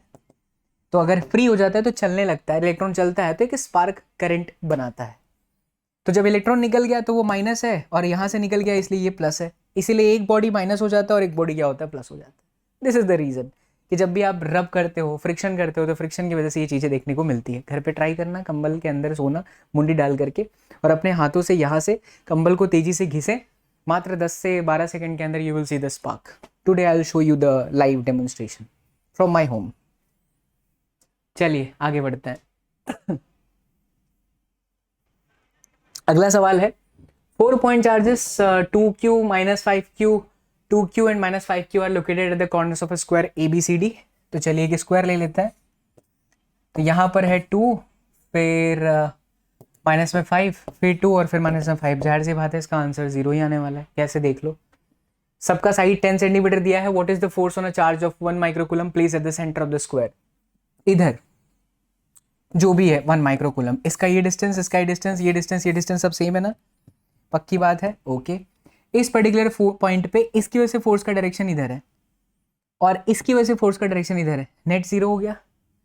इस पर्टिकुलर पे इसकी वजह से फोर्स का डायरेक्शन इधर आएगा बिकॉज माइनस है, और इसकी वजह से इस पर्टिकुलर पे फोर्स का डायरेक्शन इधर आएगा बिकॉज माइनस है. बट ये भी अपोजिट डायरेक्शन है. नेट कितना हो गया? 0. तो नेट फोर्स आपका कितना हो गया? 0. एग्जाम्पल में ज़्यादा अच्छे क्वेश्चन थे कंपेरिजन टू एक्सरसाइज. आइए अगला सवाल करते हैं. An electrostatic field lines is a continuous curve. That is a field line cannot have sudden breaks. क्यों? क्योंकि जो इलेक्ट्रिक फील्ड लाइंस होती हैं वो चार्ज पार्टिकल के ऊपर क्या लगाती हैं? फोर्स लगाती हैं. F is equal to Q into E के हिसाब से. तो ये चार्ज पार्टिकल बेचारा स्ट्रेट चलता रहता है. क्या कभी आपने देखा है ऐसा? वो मूवी देखी हो, भूल भुलैया, जिसमें राजपाल यादव सर को अक्षय कुमार बोलता है पानी छबाक, पानी छबाक. क्या ये चार्ज के लिए पॉसिबल है कि वो थोड़े डिस्टेंस के बाद बोलेगा अरे भाई साहब इलेक्ट्रिक फील्ड है ही नहीं, ऐसा फिर ऐसे कूदी मार लेगा? पॉसिबल ही नहीं है. स्ट्रेट ही चलता है. इसका मतलब है इलेक्ट्रिक फील्ड लाइन एक कंटिन्यूअस लाइन है, लगातार फोर्स लगाती है. और इसका प्रॉपर्टी भी तो आपने पढ़ा है कि start from the positive and then infinity तक जाती है. तो कहीं पर भी इसका ब्रेक होता नहीं है. चार्ज पार्टिकल लगातार स्ट्रेट चलती रहती है. ब्रेक हो ही नहीं सकता. अगर ब्रेक होता तो रुक जाता, फिर छबाक से कूदी मारता, अरे भाई साहब मैं तो कूदी मारूंगा, इलेक्ट्रिक फील्ड है नहीं. Not possible. Explain why two field lines never crosses each other at any point. देख बच्चा, इलेक्ट्रिक फील्ड लाइंस जो होती है वो एक कर्व होती है, राइट. प्रॉपर्टी हमने पढ़ी हुई है. और इस प्रॉपर्टी के हिसाब से किसी भी पर्टिकुलर पॉइंट पर अगर आप टेंजेंट खींचिएगा तो वो टेंजेंट आपको उस जगह पर इलेक्ट्रिक फील्ड का डायरेक्शन देगा. जैसे ये पर्टिकुलर पॉइंट पे मैंने टेंजेंट खींचा, I am getting the direction. यहाँ पर खींचा, I am getting a direction, right. तो डायरेक्शन या तो ये होगा या तो ये होगा. अगर बोल रहा है दो इलेक्ट्रिक फील्ड लाइन ऐसे क्रॉस कर दिया तो इस पर्टिकुलर पॉइंट पे डायरेक्शन इलेक्ट्रिक फील्ड का इधर है और इस पर्टिकुलर पॉइंट पे डायरेक्शन इलेक्ट्रिक फील्ड का इधर है. पॉसिबल ही नहीं है. तो दो कभी भी इलेक्ट्रिक फील्ड लाइन एक दूसरे क्रॉस करती हैं तो there is possibilities of two direction which is not possible. According to the rule. ये रीज़न है। आइए आगे बढ़ते हैं, अच्छे अच्छे सवाल भी दिख रहे हैं। 2 point charges 3 and -3 are located 20 centimetre apart in a vacuum. तो एक आपका 3 माइक्रोकूलम का चार्ज है, एक आपका -3 माइक्रोकूलम का चार्ज है, डिस्टेंस 20 सेंटीमीटर दे रखा है। What is the electric field at the mid point of the line joining the two charges. बहुत सिंपल क्वेश्चन है। इस पर्टिकुलर पॉइंट पर ध्यान दीजिएगा, इसकी इलेक्ट्रिक फील्ड ऐसी जा रही है, इसकी इलेक्ट्रिक फील्ड इधर जा रही है, यानी इस पर्टिकुलर पॉइंट पर इलेक्ट्रिक फील्ड ऐसे और ये आकर के चली गई। दोनों का डायरेक्शन सेम है, तो आप इसको जोड़ देंगे K Q divided by R square. मैं फिर से कह रहा हूँ, एंगल सॉरी, जब आप डायरेक्शन ले लेते हो तो मैग्नीट्यूड में माइनस की कोई आवश्यकता नहीं होती। यहाँ आने वाला प्लस माइनस चार्जेस की वजह से नहीं होता, यहाँ आने वाला प्लस माइनस डायरेक्शन की वजह से आता है। सेम तो जोड़ दो, अपोजिट तो माइनस कर दो, वैल्यू रख दो, आंसर आ जाएगा। टोटल 20 सेंटीमीटर है, तो ये डिस्टेंस आपको आर की जगह पर क्या लेना चाहिए, 10, यानी कि 2 k³ divided by R square. If a negative test charge of magnitude is this placed at this particular point, what is the force. अच्छा, यहाँ पर आपने इलेक्ट्रिक फील्ड निकाल लिया, यहाँ पर एक नेगेटिव चार्ज है, तो F का फॉर्मूला Q इंटू ई, ये E जो आपने निकाला और चार्ज जो भी है, खेला खत्म। दैट्स इट, है ना। तो ये देखो इलेक्ट्रिक फील्ड उन्होंने निकाला, एक बार कैलकुलेट किया, फिर दोबारा किया और फिर दोनों को जोड़ दिया, राइट। और फिर at the end Q is equal to F is equal to Q into E apply किया है, ये रहा F is equal to Q into E. चलिए अगले सवाल पर चलते हैं। ज़्यादा देर खड़े रहने पे एंकल में स्प्रेन परेशान कर देती है हमको। Next question, a system has two charges QA and QB located at a point 0 0 -15 and 0 0 15। तो ये z एक्सिस की बात कर रहा है, ये आपका y ले लो, ये आपका x ले लो, z ऐसे बाहर निकला है, इसको दिखा नहीं सकते, तो ये ऐसा मान लो।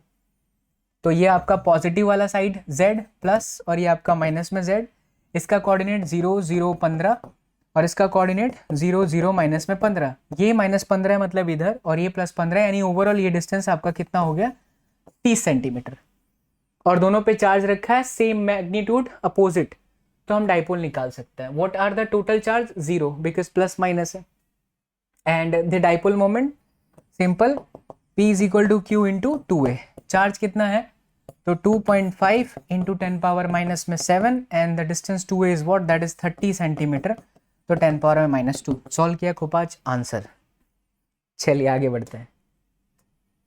नेक्स्ट क्वेश्चन, 10वां सवाल।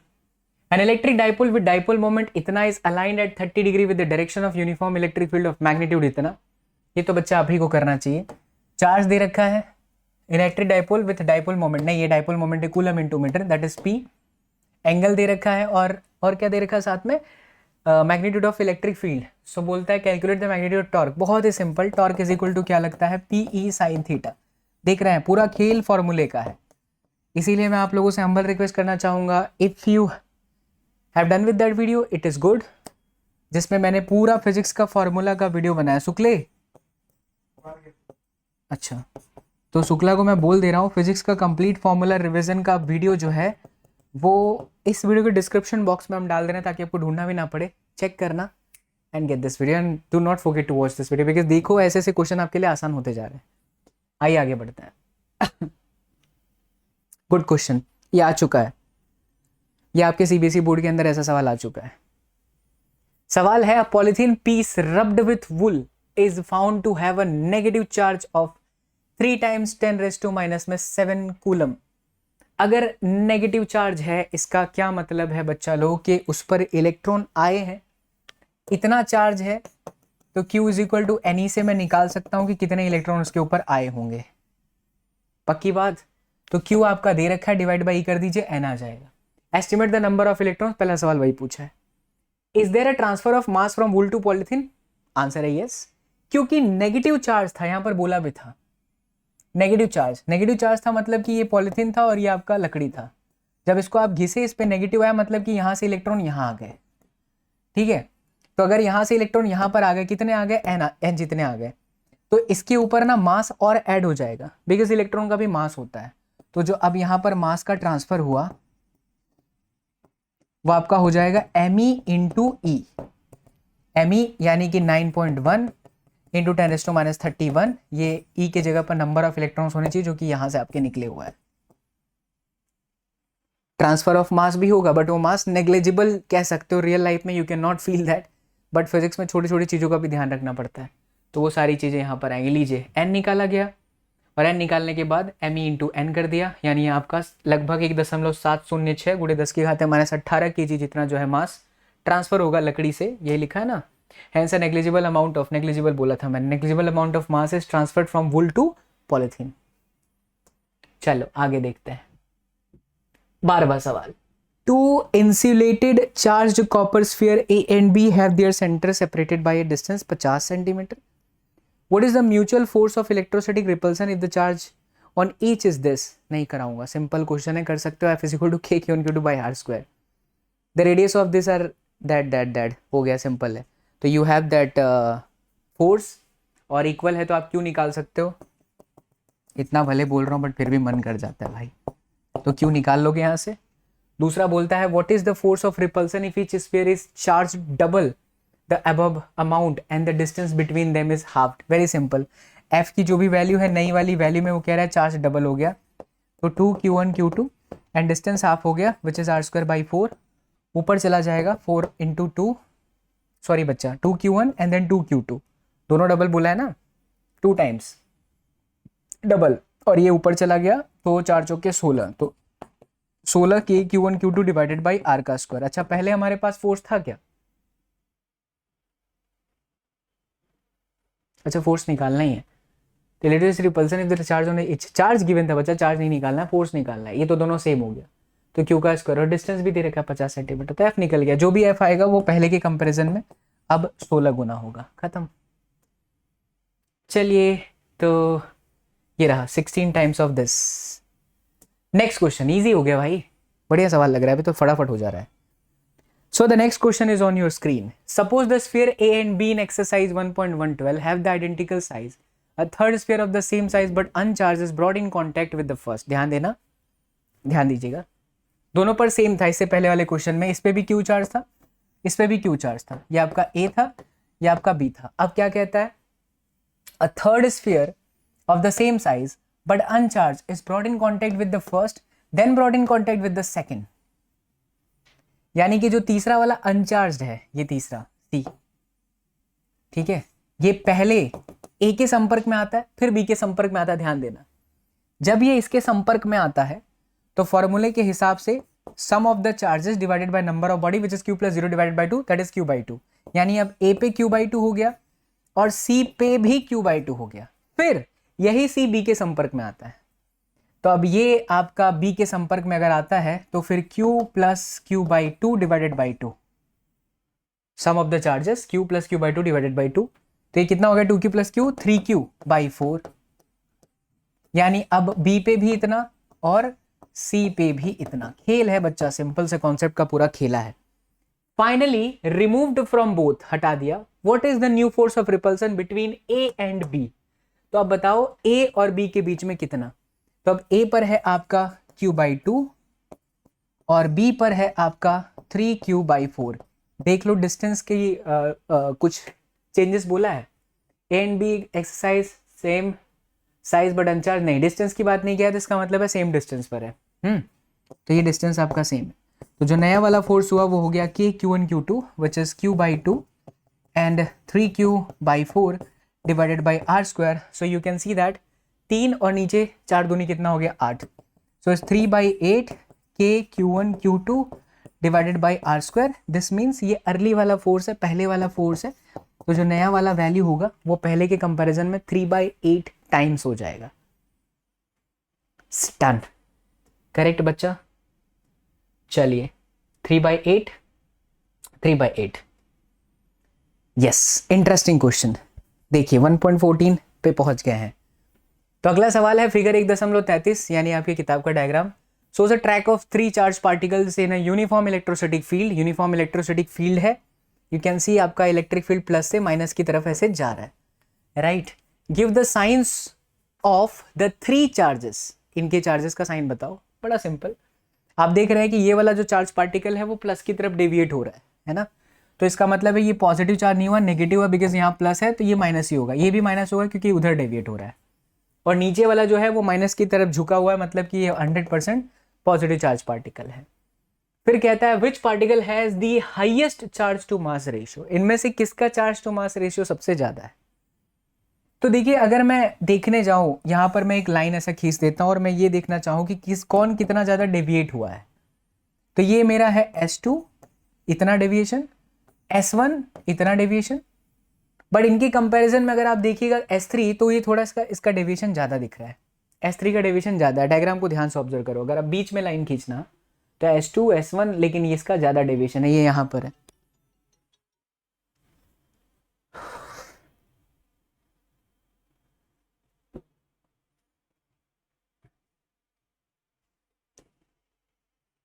इसको थोड़ा करेक्ट करना बच्चा, मैंने डायग्राम अगर आप देखो तो ये तीनों यहां से सेम से निकले हुए हैं, राइट। उसके बाद इसका डेविएशन इतना, इसका डेविएशन इतना, लेकिन इसका डेविएशन सबसे ज्यादा तीसरे वाले का। और क्योंकि ये डेविएशन क्यों हो रहा है, because of electric field, electric field इसके ऊपर फोर्स लगा रहा है। तो ये जो डेविएशन हुआ मतलब कि कितना डिस्प्लेसमेंट इन्होंने कवर किया, उसको हम कह सकते हैं ना S = ½ AT², करेक्ट। तो जो F होता है वो होता है मास into acceleration. So acceleration = F/m, तो F/ में 2m and then T²। F की जगह पर हम क्या लिख सकते हैं, चार्ज पार्टिकल के ऊपर लगने वाला फोर्स, इलेक्ट्रिक फील्ड भाई लोगों का इलाका होता है, तो F = Q × E, करेक्ट। तो ये आपका हो गया Q × E T² में 2 × m। अब देखो चार्ज बाय मास जो आपका S है वो किस बात पर डिपेंड कर जाएगा, प्रोपोर्शनल टू Q/m पे, क्योंकि 2 कांस्टेंट है, चार्ज अलग अलग है, उसका मास भी अलग अलग होगा, इलेक्ट्रिक फील्ड सेम है, टाइम सब लोग उसमें ही जाएंगे। तो जाहिर सी बात है कि Q/m सबसे ज़्यादा तीसरे वाले का है, क्योंकि उसका डिफ्लेक्शन ज़्यादा है।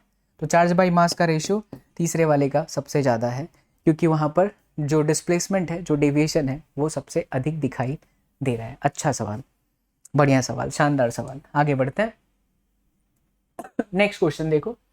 कंसिडर यूनिफॉर्म इलेक्ट्रिक फील्ड इतना, what is the flux of this field through a square of 10 centimetre on a side whose plane is parallel to the YZ plane। वाह, तो चलिए देखिए, तो ये हमने डायग्राम बना लिया। ये है आपका इलेक्ट्रिक फील्ड 10⁻³ I कैप है, तो इसको मैं x लेता हूं सरलता के लिए, ये मेरा y है और ये मेरा z है। प्लेन जो है बच्चा लोगों कुछ इस तरीके का ही हुआ, इस पैरेलल टू YZ प्लेन, ठीक, 10 सेंटीमीटर है। तो इसका जो नॉर्मल होगा, नॉर्मल मतलब कि इसका जो एरिया होगा वो यहीं पर होगा, और ये आपका इलेक्ट्रिक फील्ड है, तो फाई तो मिल जाएगा, that is E cos 0। So the electric field is 3 × 10⁻³ and then the area, क्योंकि ये स्क्वायर है, सो 10 का हो गया 100 × 10⁻⁻⁴। तो यहाँ से you can calculate flux easily, right. चलो ये हो गया, आपका फ्लक्स मिल गया। दूसरे में कहता है कि what is the flux through the same square if the normal to its plane makes a 60 degree angle with the X axis.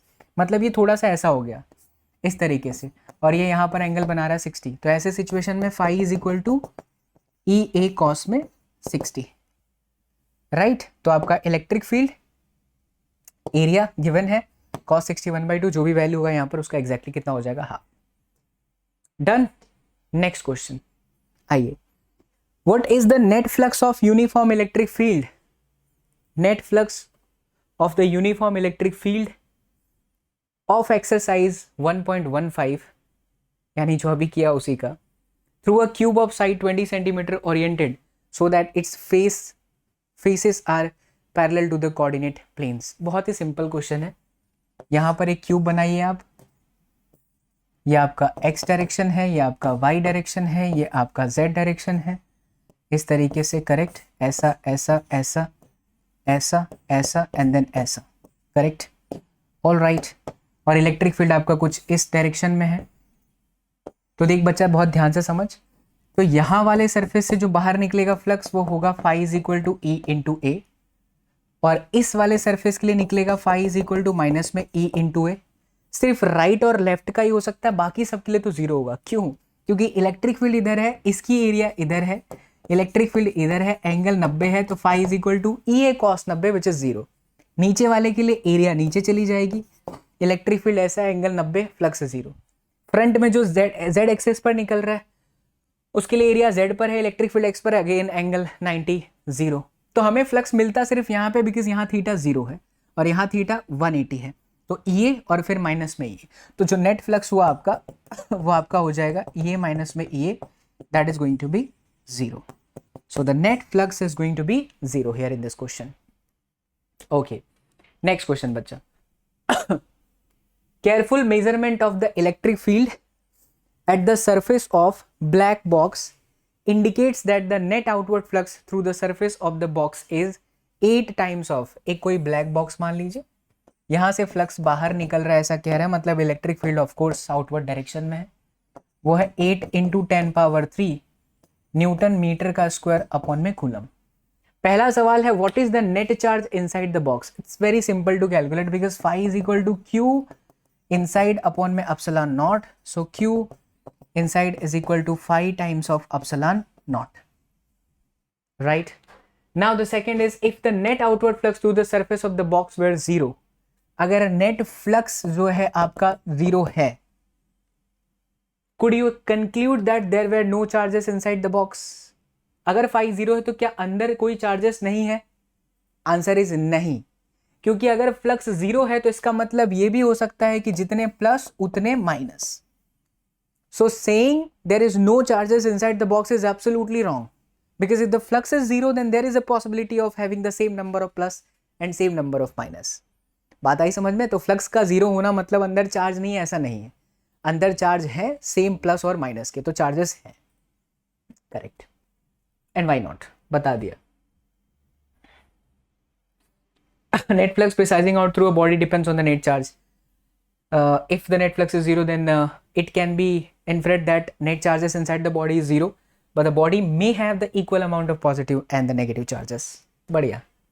अगला सवाल, ये आपके क्वेश्चन आ चुका है बोर्ड एग्जामिनेशन के अंदर. A point charge plus 10 microcoulomb is at a distance 5 centimeter यहाँ से directly above the center of a square of side 10 centimeter as shown in the figure. What is the magnitude of the electric flux through the square? Hint, think of the square as one face of the cube with edge 10 centimeter. बच्चा कहानी कुछ ऐसी है जैसे कि ये एक square का एक प्लेट है ऐसा मान लो, किसी क्यूब का फेस है ऐसा मान लो, और यहां से किसी डिस्टेंस पर यहां पर एक चार्ज है.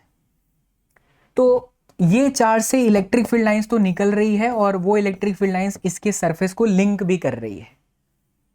बात सही है? तो अगर इलेक्ट्रिक फील्ड लाइंस किसी सरफेस को लिंक करती है तो हमें फ्लक्स मिलता है. बात सही है. बट फ्लक्स निकालने का हमारे पास एक तरीका है गाउस लॉ. बात सही है. लेकिन गाउस लॉ अप्लाई करने के लिए बॉडी का क्लोज होना बहुत जरूरी है. Charges should be inside the close loop. यहां तो चार्ज पार्टिकल बाहर है, तो बहुत सारे जो स्टूडेंट होते हैं वो सोचते हैं सर फ्लक्स 0 यानी कि आपका सब 0 हो जाएगा. फ्लक्स 0 क्यों बोल दिया बच्चों ने? क्योंकि यहाँ क्लोज लूप नहीं है. फ्लक्स का किसी लूप से लेना देना नहीं होता, गाउस लॉ का लूप से लेना देना होता है. फ्लक्स का रियल मतलब होता है कि इलेक्ट्रिक फील्ड लाइन सरफेस को काट रही है क्या? Answer is yes. So if the electric field lines are touching the surface there must be a flux. हाँ, to apply the Gauss law there must be a close loop. So we can assume कि अगर मान लो कि ये charge particle कुछ इस तरीके से एक ऐसे क्यूब के अंदर होता, ऐसे क्यूब के अंदर होता, तब तो गाउस लॉ लगा सकते हो आप. लेकिन ये चार्ज पार्टिकल से निकलने वाली इलेक्ट्रिक फील्ड हर जगह जा रही होती, तो तब ये क्यूब से रिलेटेड जो आपका ओवरऑल आंसर होता वो क्यू अपॉन में एप्सिलॉन नॉट होता. लेकिन यहां पर रियल में क्यूब है नहीं, एक ही फेस है जो रियल है, तो सबको इक्वली मिलेगा. टोटल कितने फेसेस हैं? 6. नीचे का, ऊपर का, right side, left side, front end bottom. Right. तो किसी भी एक स्क्वायर सरफेस से मिल गया आपका q divided by 6 epsilon not. Now you have the value of charge as well as 6 is the constant value and then epsilon naught. Just put the value and get the answer. चलिए, बढ़िया सवाल. अगला question करते हैं. A point charge of 2 microcoulomb is at the center of a cubic Gaussian surface 9 centimeter on the edge. बहुत ही simple. तो अब तो ये तो सीधा सीधा एक क्यूब के सेंटर पे ही बोल दिया, यानी ऑलरेडी क्लोज लूप में है, तो हमें कुछ ज़्यादा सोचने की ज़रूरत नहीं है. हम डायरेक्ट गाउस लॉ लगा सकते हैं क्योंकि ये क्लोज लूप के अंदर ही है. सो क्यू इनसाइड अपॉन में एप्सिलॉन नॉट. सॉल्व करिए, you will get the value of phi. What is the net electric flux through the surface? Here is the answer. चलिए आगे बढ़ते हैं. A point charge causes an electric flux of this. minus into 10⁻³ Newton meter square upon coulomb to pass through a spherical Gaussian surface of 10 centimeter radius centered on the charge. If the radius of the Gaussian surface were doubled, ध्यान से पढ़ना, बहुत अच्छा सवाल है। एक point charge है जो कि इलेक्ट्रिक फ्लक्स दे रहा है इतना, to pass through a spherical Gaussian surface of 10 centimetre radius. ये 10 सेंटीमीटर की रेडियस है, यहां से कुछ फ्लक्स निकल रहा है और माइनस इंटू 10⁻³ है। ऑब्वियस है कि माइनस है, मतलब कि इलेक्ट्रिक फील्ड ऐसे अंदर की तरफ आ रही थी। ठीक है, इलेक्ट्रिक फील्ड ऐसे अंदर की तरफ आ रही थी। ओके सर, कहता है कि अगर मैं रेडियस को डबल कर दूं तो फ्लक्स पर क्या फर्क पड़ेगा। कमाल करते हो पांडे जी। इससे रिलेटेड जो आपका फ्लक्स है वो है आपका Q enclosed divided by epsilon not. यार मैं रेडियस अभी 10 सेंटीमीटर का 20 कर दूं, क्या फर्क पड़ता है, क्योंकि फ्लक्स का रेडियस से कोई लेना देना नहीं है। फ्लक्स का इस बात से लेना देना है कि चार्ज कितने हैं क्लोज लूप के अंदर। चार्ज कितने हैं क्लोज लूप के अंदर, क्या मैंने चार्ज को चेंज किया? नहीं, तो आपका फ्लक्स सेम रहेगा। फ्लक्स का चार्ज से कोई उससे लेना देना कुछ नहीं है। What is the value of the point charge? तो पॉइंट चार्ज निकालना है तो फ्लक्स आपके पास में क्यों निकाल लो खोपाच। चलिए बच्चा, अच्छा माइनस आएगा, इसका मतलब इलेक्ट्रिक फील्ड अंदर की तरफ है। Okay, so the next question, let's move to the next one. A conducting sphere of radius 10 centimetre has an unknown charge. तो एक कंडक्टिंग स्फीयर है, रेडियस 10 सेंटीमीटर दिया, has unknown charge. If the electric field 20 centimetre from the centre of the sphere is this and points radially inward, what is the net charge? बहुत simple, electric field given है, what is the net charge on the sphere, और 10 centimetre उसका radius है बच्चा। ठीक है, और 20 centimetre के डिस्टेंस पर आपको इलेक्ट्रिक फील्ड दिया है। आउटसाइड हुआ तो KQ डिवाइडेड बाय R का square. Can't you get the value of Q? Yes, just write down the answer in the comment section यार। ठीक है, same formula. Alright, next question चलते हैं। 22वां सवाल है आपकी किताब का, पूरा किताब आपका खत्म हो रहा है। A uniformly charged conducting sphere of 2.4 meter diameter has a surface charge density. तो ये surface charge density दे रखा है, मतलब कि सिग्मा दे रखा है। Find the charge on the sphere. It's very easy. Q divided by 4 pi R का square, because it's a conducting sphere. So I can find out the value of Q, which is sigma times of 4 pi R का square. Easy. दूसरा है, what is the total electric flux leaving the surface of the sphere? Very easy again. Phi is equal to Q divided by epsilon naught. You can get the value of flux. That's why I'm saying this again and again. If you are a true SSPN, or if you have watched all those previous session which we have done here in Chanakya 4.0, trust me बच्चा, ऐसे कोई question नहीं है जो आप ना कर पाओ। हाँ, इक्का दुक्का क्वेश्चन है जो टफ है, जिसको मैंने ऑलरेडी बता दिया। जैसे आपके टेक्स्ट बुक का 13वां एग्जाम्पल, अच्छा सवाल था, आ सकता है 3-4 मार्क्स, नहीं आ सकता, अच्छा सवाल तो नहीं आ सकता, बट नीट में आ सकता है। So we have done this. चलिए आगे बढ़ते हैं। An infinite line charge produces a field of this. Infinite line charge electric field को प्रोड्यूस कर रहा है, which is 9 times of 10 power 4 Newton पर कूलम। ये आपका इलेक्ट्रिक फील्ड है एट अ डिस्टेंस 2 सेंटीमीटर, यहाँ से 2 सेंटीमीटर के डिस्टेंस पर है। कमाल करते हो बच्चा, इसका सीधा सीधा फॉर्मूला ही है E is equal to 2K times lambda divided by R। यहाँ से लैम्बडा निकाल सकते हो, खेला खत्म, पैसा आजम, भौजी नाच चमाचम। चलिए अगला सवाल। 2 large thin metal plates are parallel and close to each other. इस तरीके से प्लेट्स है close to each other on inner face. ये आपके CBSE के सैंपल पेपर के अंदर क्वेश्चन है। यस, ये CBSE के सैंपल पेपर के अंदर का क्वेश्चन है। The plates have surface charge densities of opposite signs, यानी यहाँ पर अगर प्लस सिग्मा लीजिए तो ये आपका माइनस सिग्मा हुआ, उनकी वैल्यू दे रखी है। What is the electric field outer region of the first plate? अगर ये मेरा फर्स्ट प्लेट है तो मैं यहाँ पर इलेक्ट्रिक फील्ड सोचूंगा, पॉजिटिव प्लेट है तो इसकी वजह से इलेक्ट्रिक फील्ड यहाँ ऐसी आ रही है, और अगर ये नेगेटिव प्लेट है तो इसके लिए इलेक्ट्रिक फील्ड इधर जा रही होगी, नेगेटिव इनवर्ड और पॉजिटिव तो आउटवर्ड, क्योंकि ये दोनों अपोजिट डायरेक्शन में है। और ये प्लेट है तो प्लेट की वजह से sigma by 2 epsilon naught and sigma by 2 epsilon naught is the formula of electric field which we have derived. तो यहाँ पर जो ओवरऑल इलेक्ट्रिक फील्ड हो गया, दोनों अपोजिट डायरेक्शन में है ना, इससे sigma by 2 epsilon naught and sigma by 2 epsilon naught that is going to be 0, so your electric field becomes 0। Alright, दूसरा बोलते हैं in the outer region of the second plate. Outer region में भी same आएगा। अगर यहाँ देखो तो इसकी वजह से इलेक्ट्रिक फील्ड इधर जा रही है इस पर्टिकुलर पॉइंट पे, और इस पर्टिकुलर पॉइंट पे इसकी वजह से इलेक्ट्रिक फील्ड इधर जा रही है, अगेन इट इज 0।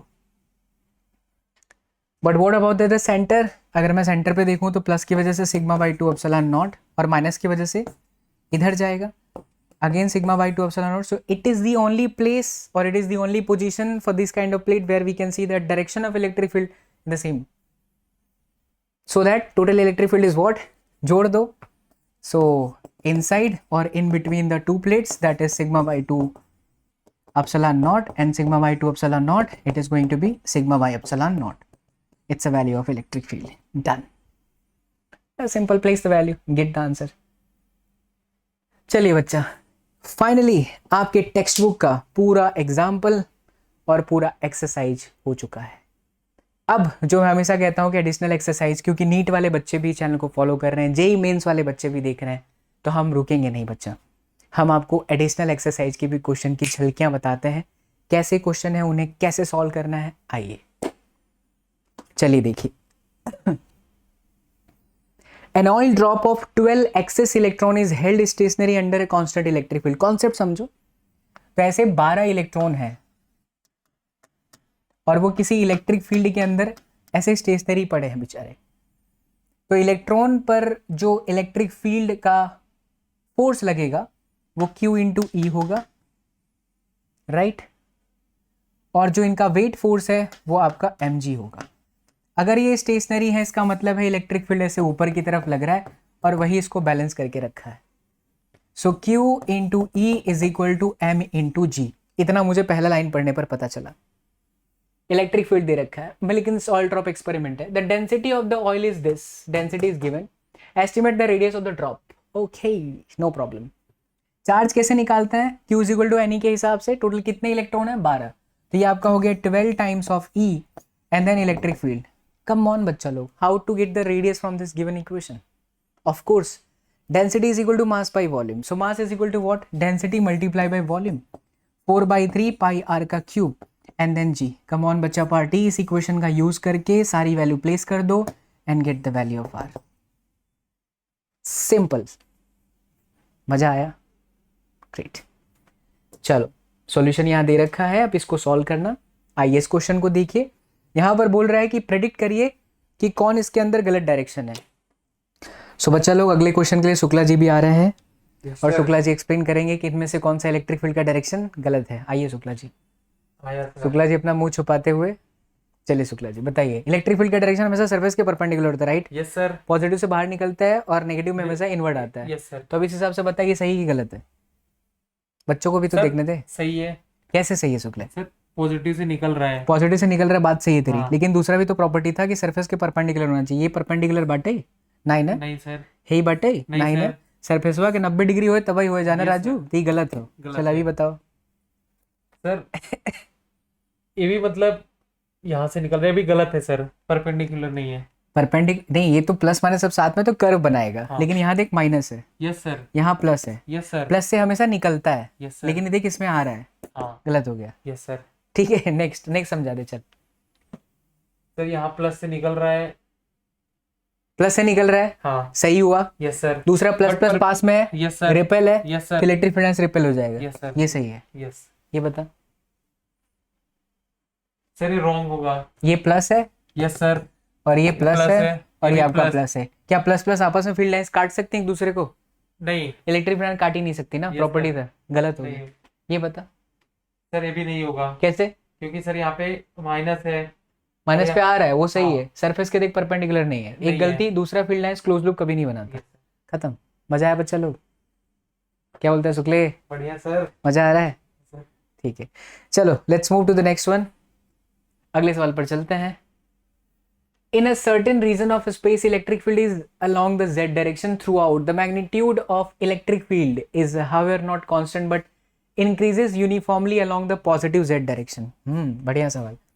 तो जो इलेक्ट्रिक फील्ड है वो लगातार z डायरेक्शन में कांस्टेंट नहीं है, वो चेंज होता जा रहा है, ऐसा कह रहा है।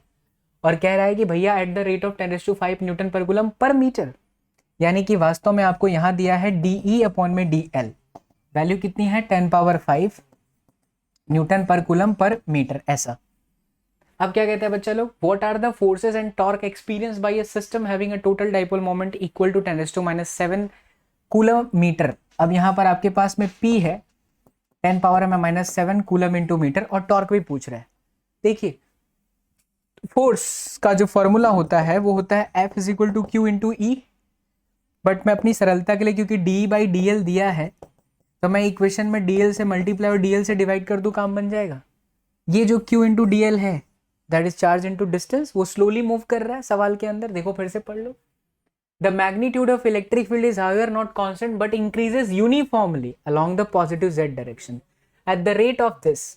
What are the forces and torque experienced by a system having a total dipole moment equal to 10⁻⁷ coulomb metre in the negative z direction? अब इलेक्ट्रिक फील्ड आपका इस दिशा में है और जो डाइपोल मोमेंट है वो आपका नेगेटिव डायरेक्शन में है, और डाइपोल मोमेंट का डायरेक्शन हमेशा ऐसे ही तो होता है, opposite to that.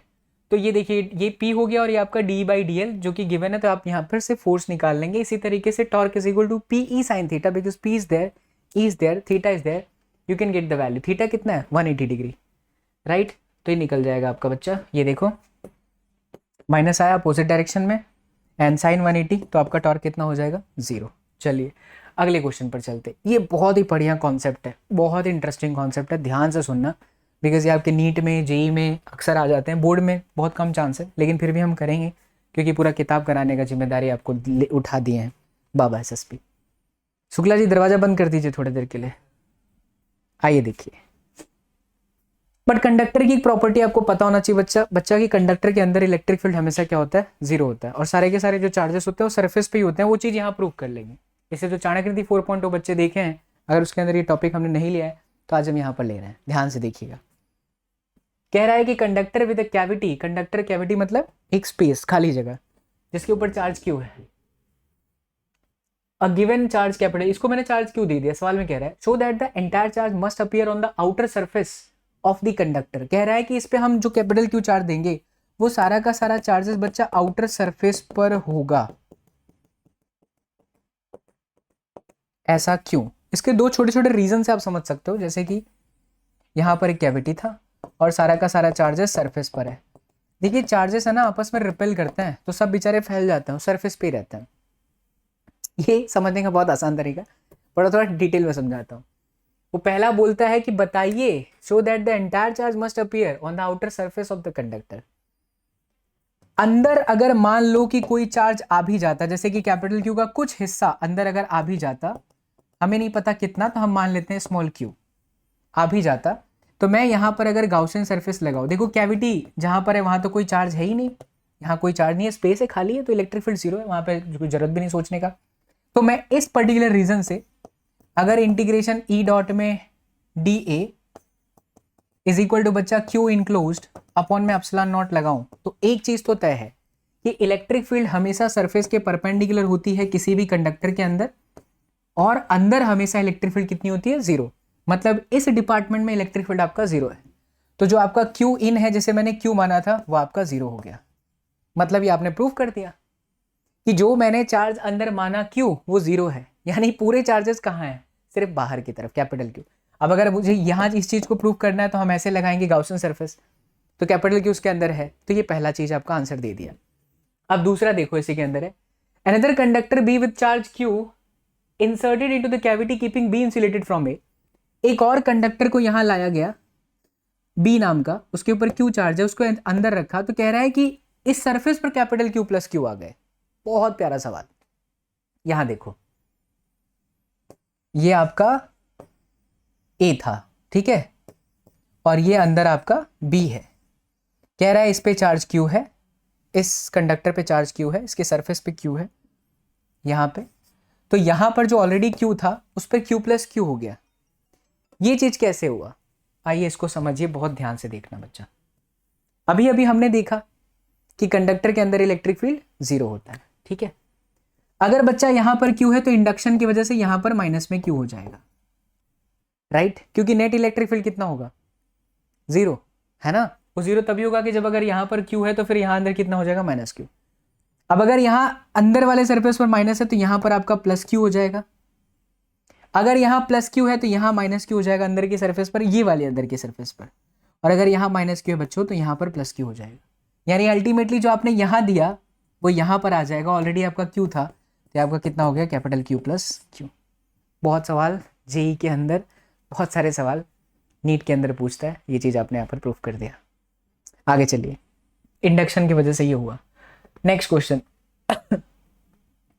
A hollow charge conductor has a tiny hole, छोटा सा होल है, tiny hole, cut into its surface. जैसे कि मान लीजिए कि ये कंडक्टर है, ठीक है, इस पर हमने चार्ज कंडक्टर की बात करी कुछ इस तरीके से।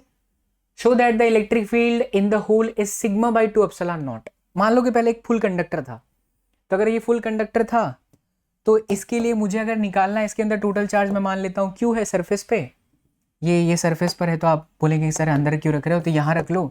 तो इससे रिलेटेड अगर मैं ई डॉट डी एस करूँगा, इससे रिलेटेड गाउसन लॉ लगा रहा हूँ इसी के सरफेस पे, ठीक है, जस्ट ऐसा समझ लो, just close to the surface, ऐसे। तो हमने यहाँ पर एक गाउसन सरफेस लिया और इसके लिए हम लगाएंगे फॉर्मूला, तो Q इनसाइड अपॉन में एप्सिलॉन नॉट, क्योंकि इलेक्ट्रिक फील्ड और ये दोनों सेम डायरेक्शन में है, तो E इंटू डी एस का समझ लीजिए एरिया हो गया, और Q की जगह पर आप लिखेंगे सिग्मा इंटू ए, क्योंकि सिग्मा बराबर Q अपॉन में, तो ए से कट गया, तो जो आपका नेट हुआ टोटल वो आपका हो गया सिग्मा बाई एप्सिलॉन नॉट। पक्की बात है, ठीक है। अगर कोई भी कंडक्टर पे होल नहीं होता, कंडक्टर कुछ इस तरीके का समझिए, कोई मेटल बॉडी है इस तरीके से, करेक्ट, तो इलेक्ट्रिक फील्ड की वैल्यू ये आ रही है। अगर मैं यहीं कहीं पर होल कर दूं, यहां कहीं से होल कर दूं, तब क्या सिचुएशन होगा, तो देखिए सिचुएशन ऐसा होगा। तब सिचुएशन ऐसा हुआ कि अगर मैं इस होल के इस पर्टिकुलर पॉइंट पर अगर इलेक्ट्रिक फील्ड सोचूं भी, तो क्योंकि ओवरऑल जीरो है, इस पर्टिकुलर पॉइंट पे ओवरऑल जीरो है, तो वो किसकी वजह से होगा, वो होगा बच्चा लोग, एक तो ये जो चार्ज कंडक्टर है, और दूसरा ये जो होलो वाला पार्ट है जहां पर कोई रियल में नहीं है, जहां पर पहले था और वो हट गया है। क्या उसकी वैल्यू सेम अमाउंट की और अपोजिट डायरेक्शन वाली होनी चाहिए, तभी तो ओवरऑल आपका इलेक्ट्रिक फील्ड कितना होगा, जीरो होगा, है ना। यानी यहां पर आप लिख सकते हो कि E hollow part plus E charged part must be equal to sigma by epsilon naught, ठीक है, क्योंकि ये दोनों सेम होंगे, अपोजिट डायरेक्शन में होंगे, तभी वो आंसर जीरो आएगा। Overall is equal to sigma by epsilon naught, तो ये आपका हुआ 2E is equal to sigma by epsilon naught, so E is equal to sigma by 2 epsilon naught. देख बच्चा, फिर से ध्यान से देख, ये जो इलेक्ट्रिक फील्ड होलो की वजह से आ रहा है वो सिग्मा बाई 2 एप्सिलॉन नॉट अगर अंदर की तरफ है, तो जो ये वाला सरफेस है इसकी वजह से सिग्मा बाई 2 एप्सिलॉन नॉट बाहर की तरफ होगा। तो ये जो सरफेस है उसके लिए बाहर की तरफ, ये जो अंदर आया सिग्मा बाई 2 एप्सिलॉन नॉट, दोनों अपोजिट डायरेक्शन में, तभी सिग्मा बाई 2 एप्सिलॉन नॉट और minus sigma by 2 epsilon not करके आपका आंसर कितना हो जाएगा, zero. This is the answer. चलिए, यानी किसी याद रखिएगा कि किसी भी कंडक्टर से जब हम कटिंग करते हैं तो जो कटिंग वाला पोर्शन है उसकी वजह से sigma by 2 epsilon not answer हो जाता है। Obtain the formula for the electric field due to a long thin wire of uniform linear charge density E without using Gauss law. Hint: use Coulomb's law directly and evaluate the necessary integral. आइए करते हैं इसको। चलिए बच्चा, so it's almost 2 hours done. All right, तो इस question का solution समझते हैं। आइए देखिए, यहाँ पर बोल रहा था कि जो हमारे पास ऑलरेडी रिजल्ट है विच इज 2 के लैम्बडा बाई आर, बट उसे वो किसी और मेथड से करने की बात कह रहा है ना। यहाँ पर कह रहा था obtain the formula of electric field due to long thin wire without using Gauss law, and hint he is saying that use Coulomb's law directly and evaluate the necessary integral. आइए देखिए, बहुत ध्यान से देखना, एक एक पॉइंट आपको explain करता हूँ और थोड़ा डेरिवेशन जैसा आपको लगेगा, डरना मत, समझ में आएगा, लेकिन आप इसकी थोड़ी प्रैक्टिस करना है इस वीडियो के बाद में। तो यहाँ पर सबसे पहले मान लो कि take a long thin wire है XY of uniform linear charge density lambda, मतलब कि इसके ऊपर चार्ज पार्टिकल्स हैं, लीनियर चार्ज डेंसिटी लैम्बडा। इस तरीके से हमने एक वायर बांधा, इस वायर के सेंटर वाले पॉइंट से x जितने डिस्टेंस पर बच्चा एक पॉइंट Z आया है, और यहाँ पर ना एक स्मॉल चार्ज है dx लेंथ पे, dq जितना चार्ज है, तो हम इसको लैम्बडा dx लिख सकते हैं, करेक्ट। कैसे आया सर ये, तो लैम्बडा इज इक्वल टू होता है q अपॉन में l, so q is equal to lambda times of l, तो q की जगह पर dq और lambda as it is l। ये बिल्कुल ही क्वेश्चन आपके बोर्ड लेवल के लिए नहीं है, जेई मेंस एडवांस पहले और उसके बाद नीट में ही बहुत कम चांस है, पर जेई एडवांस आप मान करके चलिए, वैसा लेवल का सवाल हो गया ये। तो अब इस पर्टिकुलर छोटे से सेगमेंट की वजह से अगर मैं यहाँ पर इलेक्ट्रिक फील्ड निकालूं, छोटा सा हिस्सा डी क्यू, तो इसकी वजह से इलेक्ट्रिक फील्ड ऐसे ही जाएगी, दैट इज डी ई। ये एंगल थीटा है, राइट। तो अगर ये थीटा है तो ये वाला एंगल थीटा होगा, तो डी का दो कंपोनेंट हो जाएगा, d cos theta and then d sine theta, right है।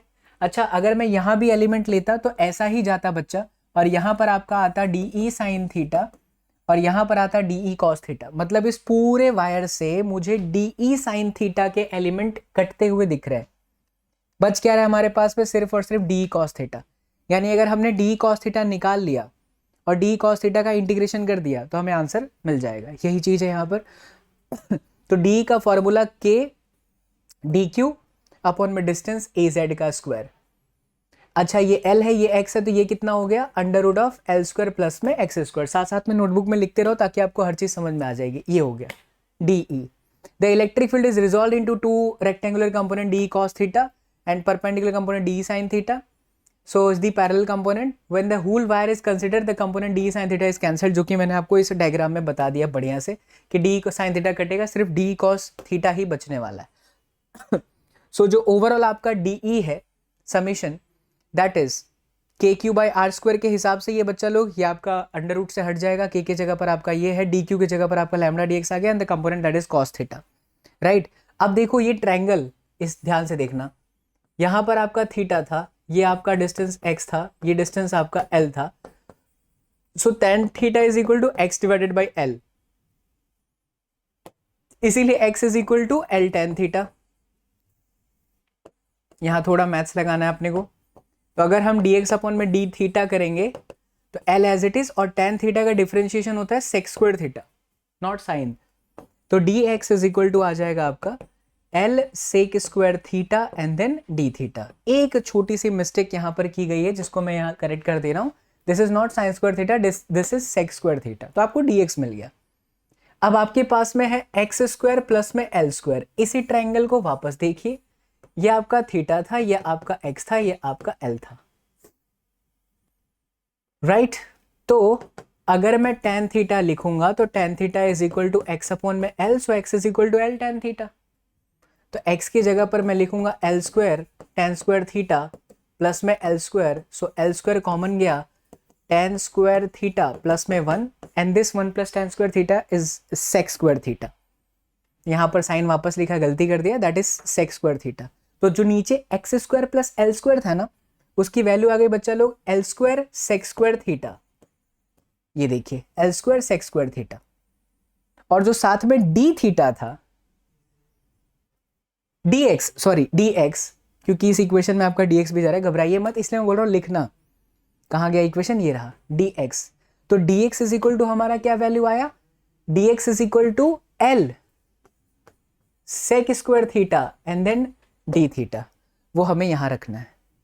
अब जो कटे उसको काट दो, सेक स्क्वायर थीटा से सेक स्क्वायर थीटा कट जाएगा, बचेगा आपका ये. तो अब इसका हम इंटीग्रेशन करेंगे. देखिए वायर आपका इस तरीके से था, ये सेंटर पॉइंट था, यहां से आपने लिया था, ये आप लोगों के लिए डिस्टेंस आपका x था और ये आपका l था. मतलब माइनस पाई बाई टू से plus pi by two. Angle यही वेरी कर सकता है, इसी तरीके से एंगल वेरी कर सकता है, या तो यहां जा सकते हैं या तो यहां जा सकते हैं. और अगर ये इनफाइनाइट वायर है, तो अगर इनफाइनाइट वायर है तो यहां जाएगा तो फिर ये एंगल अभी थीटा है, लेकिन अगर ये इन्फिनिटी पर है तो इन्फिनिटी पर चले जाओगे तो एंगल कितना बन जाएगा? 90 डिग्री. और अगर ये वाला भी पॉइंट इधर इन्फिनिटी पर जा रहा है तो ये भी एंगल कितना होगा? 90 डिग्री. बट बीच में है, इसीलिए माइनस पाई बाई टू से प्लस पाई बाई टू तक इसको आप इंटीग्रेट कर दीजिए. तो जैसे ही आप माइनस पाई बाई टू से प्लस पाई बाई टू पर आप इंटीग्रेट करेंगे बच्चा लोग, तो आपका आंसर आ जाएगा lambda divided by 2 pi epsilon naught r. I want कि इसको अच्छे से लिख लेना, स्पेशली फॉर जेई मेंस की तैयारी करने वाले student, because it's a kind of JEE advance question. चलो नेक्स्ट है, ये एक थ्योरी है बट इस थ्योरी से एक अच्छा सवाल बन जाता है. सवाल है, it is now establish that the protons and neutrons which constitute nuclei of ordinary matter are themselves built out of more elementary units called quarks. Quarks क्या होता है? प्रोटॉन और न्यूट्रॉन के बहुत सारे सब पार्टिकल्स होते हैं. ये सिर्फ एक कहानी के तौर पर लीजिए, रियलिटी में नहीं होता है, इसके बारे में खोज भी नहीं हुआ है, क्योंकि जनरली हम क्यू बराबर एन ही कहते हैं, बट ये कुछ सब एटॉमिक पार्टिकल्स होते हैं जो फ्रैक्शन में पाए जाते हैं. इसी कहानी में आंसर भी कुछ कुछ लिखा है. क्वार्क्स कहते हैं अ प्रोटॉन एंड न्यूट्रॉन दोनों के पास 3 क्वार्क्स होता है. 2 types of quarks, then the so called up quarks इसको u से रिप्रेजेंट करते हैं, उसकी वैल्यू होती है 2/3e, उस पर चार्ज की वैल्यू होती है, एंड डाउन क्वार्क्स उसकी वैल्यू होती है -1/3e। कहता है बच्चा कि दोनों मिल करके with electrons build up ordinary matter बनाते हैं। Quarks of other types have also been found which give rise to different unusual varieties of a matter। कहानी बोल रहा हूँ ना इसके अंदर। Suggest a possible quarks composition of a proton and neutron। तो प्रोटॉन के अंदर न्यूट्रॉन के अंदर क्या कंपोजिशन है क्वार्क्स का, that we have to find. आइए देखिए। तो proton has 3 quarks, let there be n up quarks in a proton. मान लिया कि अप क्वार्क्स जो है वो n है, एक अप क्वार्क्स पे 2/3e चार्ज, तो टोटली कितना चार्ज हो गया 2/3e into n charge due to n up quarks. Total 3 ही है जिसमें से n हमने ऊपर के मान लिए क्वार्क्स, तो डाउन कितने होंगे n माइनस 3 माइनस में n, क्योंकि टोटल 3 है ना, उसमें से n ऊपर चले गया तो 3 माइनस n डाउन। इसकी वजह से जो चार्ज टोटल हुआ ne के हिसाब से 3 माइनस में n इंटू दिस। क्योंकि प्रोटॉन है तो प्रोटॉन पे ओवरऑल चार्ज आपका E होता है, राइट। इसीलिए हमने एक बार लिखा अप क्वार्क्स और एक बार लिखा डाउन क्वार्क्स का समीशन करके इज इक्वल टू E कर दिया है। जब आप इसको सॉल्व करेंगे तो n इज इक्वल टू 2 आएगा। अगर n बराबर 2 आ गया यानी अप क्वार्क्स ऊपर वाला, और अगर डाउन क्वार्क्स की बात करें तो वो था आपका 3 माइनस में n विच इज 1। तो 2 ऊपर के क्वार्क्स हैं और एक नीचे के क्वार्क्स है, तो प्रोटॉन का जो कंपोजिशन हुआ UUD, क्योंकि 2 अप है ना, अप अप डाउन, करेक्ट, ये हो गया। इसी तरीके से अगर आप न्यूट्रॉन की बात कर लो तो न्यूट्रॉन में सेम कंडीशन है। मान लीजिए कि n क्वार्क्स ऊपर है तो नीचे की तरफ आपके 3 माइनस n होंगे, तो ये हुआ और फिर ये हुआ, बट इज इक्वल टू 0 होगा क्योंकि न्यूट्रॉन पे कोई चार्ज होता नहीं है। ये देखिए 0, तब आपका यहाँ से n इज इक्वल टू 1 आया। अगर n 1 आ रहा है तो ऊपर की तरफ एक u है और डाउन आपका हो जाएगा 3 माइनस में n यानी कि 2 डाउन क्वार्क्स, तो ये हो जाएगा UDD। बहुत अच्छी थियरी है ये, थोड़ी BSc लेवल की कहानी है। तो प्रोटॉन के अंदर अप अप डाउन, और जो आपका न्यूट्रॉन होता है उसके अंदर up down and then down. इसके बाद के क्वेश्चन को बच्चा लोग, एक छोटी सी कहानी है, मैं चाहता हूँ ये क्वेश्चन का आंसर आप लोग कमेंट सेक्शन के अंदर देना। दिक्कत आएगी तो आई एक्सप्लेन, बट वेरिफिकेशन है तो ये मैं आपके जिम्मे पर छोड़ रहा हूँ। कहानी है, इसको एक बार रीड करिएगा। चलिए अगला सवाल। ऐसा क्वेश्चन हम कर चुके हैं, इससे जल्दी भी हो जाएगा। Particle of mass m and charge minus q enters the region between the 2 charge plate initially moving. ये देखो फिगर 1.33 बोल रहा है, इसके अंदर एक डायग्राम है कुछ इस तरीके का, आप किताब में देखिएगा। ऐसा ऐसा गया और फिर ये इस तरीके से डिफ्लेक्ट हुआ, ये आपका प्लस प्लस प्लस है, ये आपका माइनस माइनस माइनस है। तो कह रहा है show that the vertical deflection of the particle at the far edge of the plate is this. बहुत ही सिंपल क्वेश्चन जो कि हम पहले कर चुके हैं। तो बच्चा जो डिस्प्लेसमेंट हो रहा है that displacement is equal to half AT का स्क्वायर, राइट। अब ये चार्ज पार्टिकल कहाँ है, इलेक्ट्रिक फील्ड में, तो उस पर फोर्स लगेगा ही।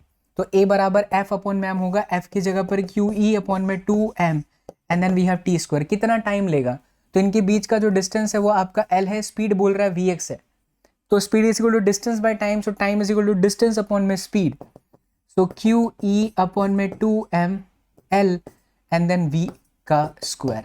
ये आपका हो गया displacement. QL square upon 2m Vx का स्क्वायर, यही है ना। लीजिए खेला खत्म, बाकी कंपैरिजन करते रहना क्लास 11 के साथ। Okay, so moving to the next one.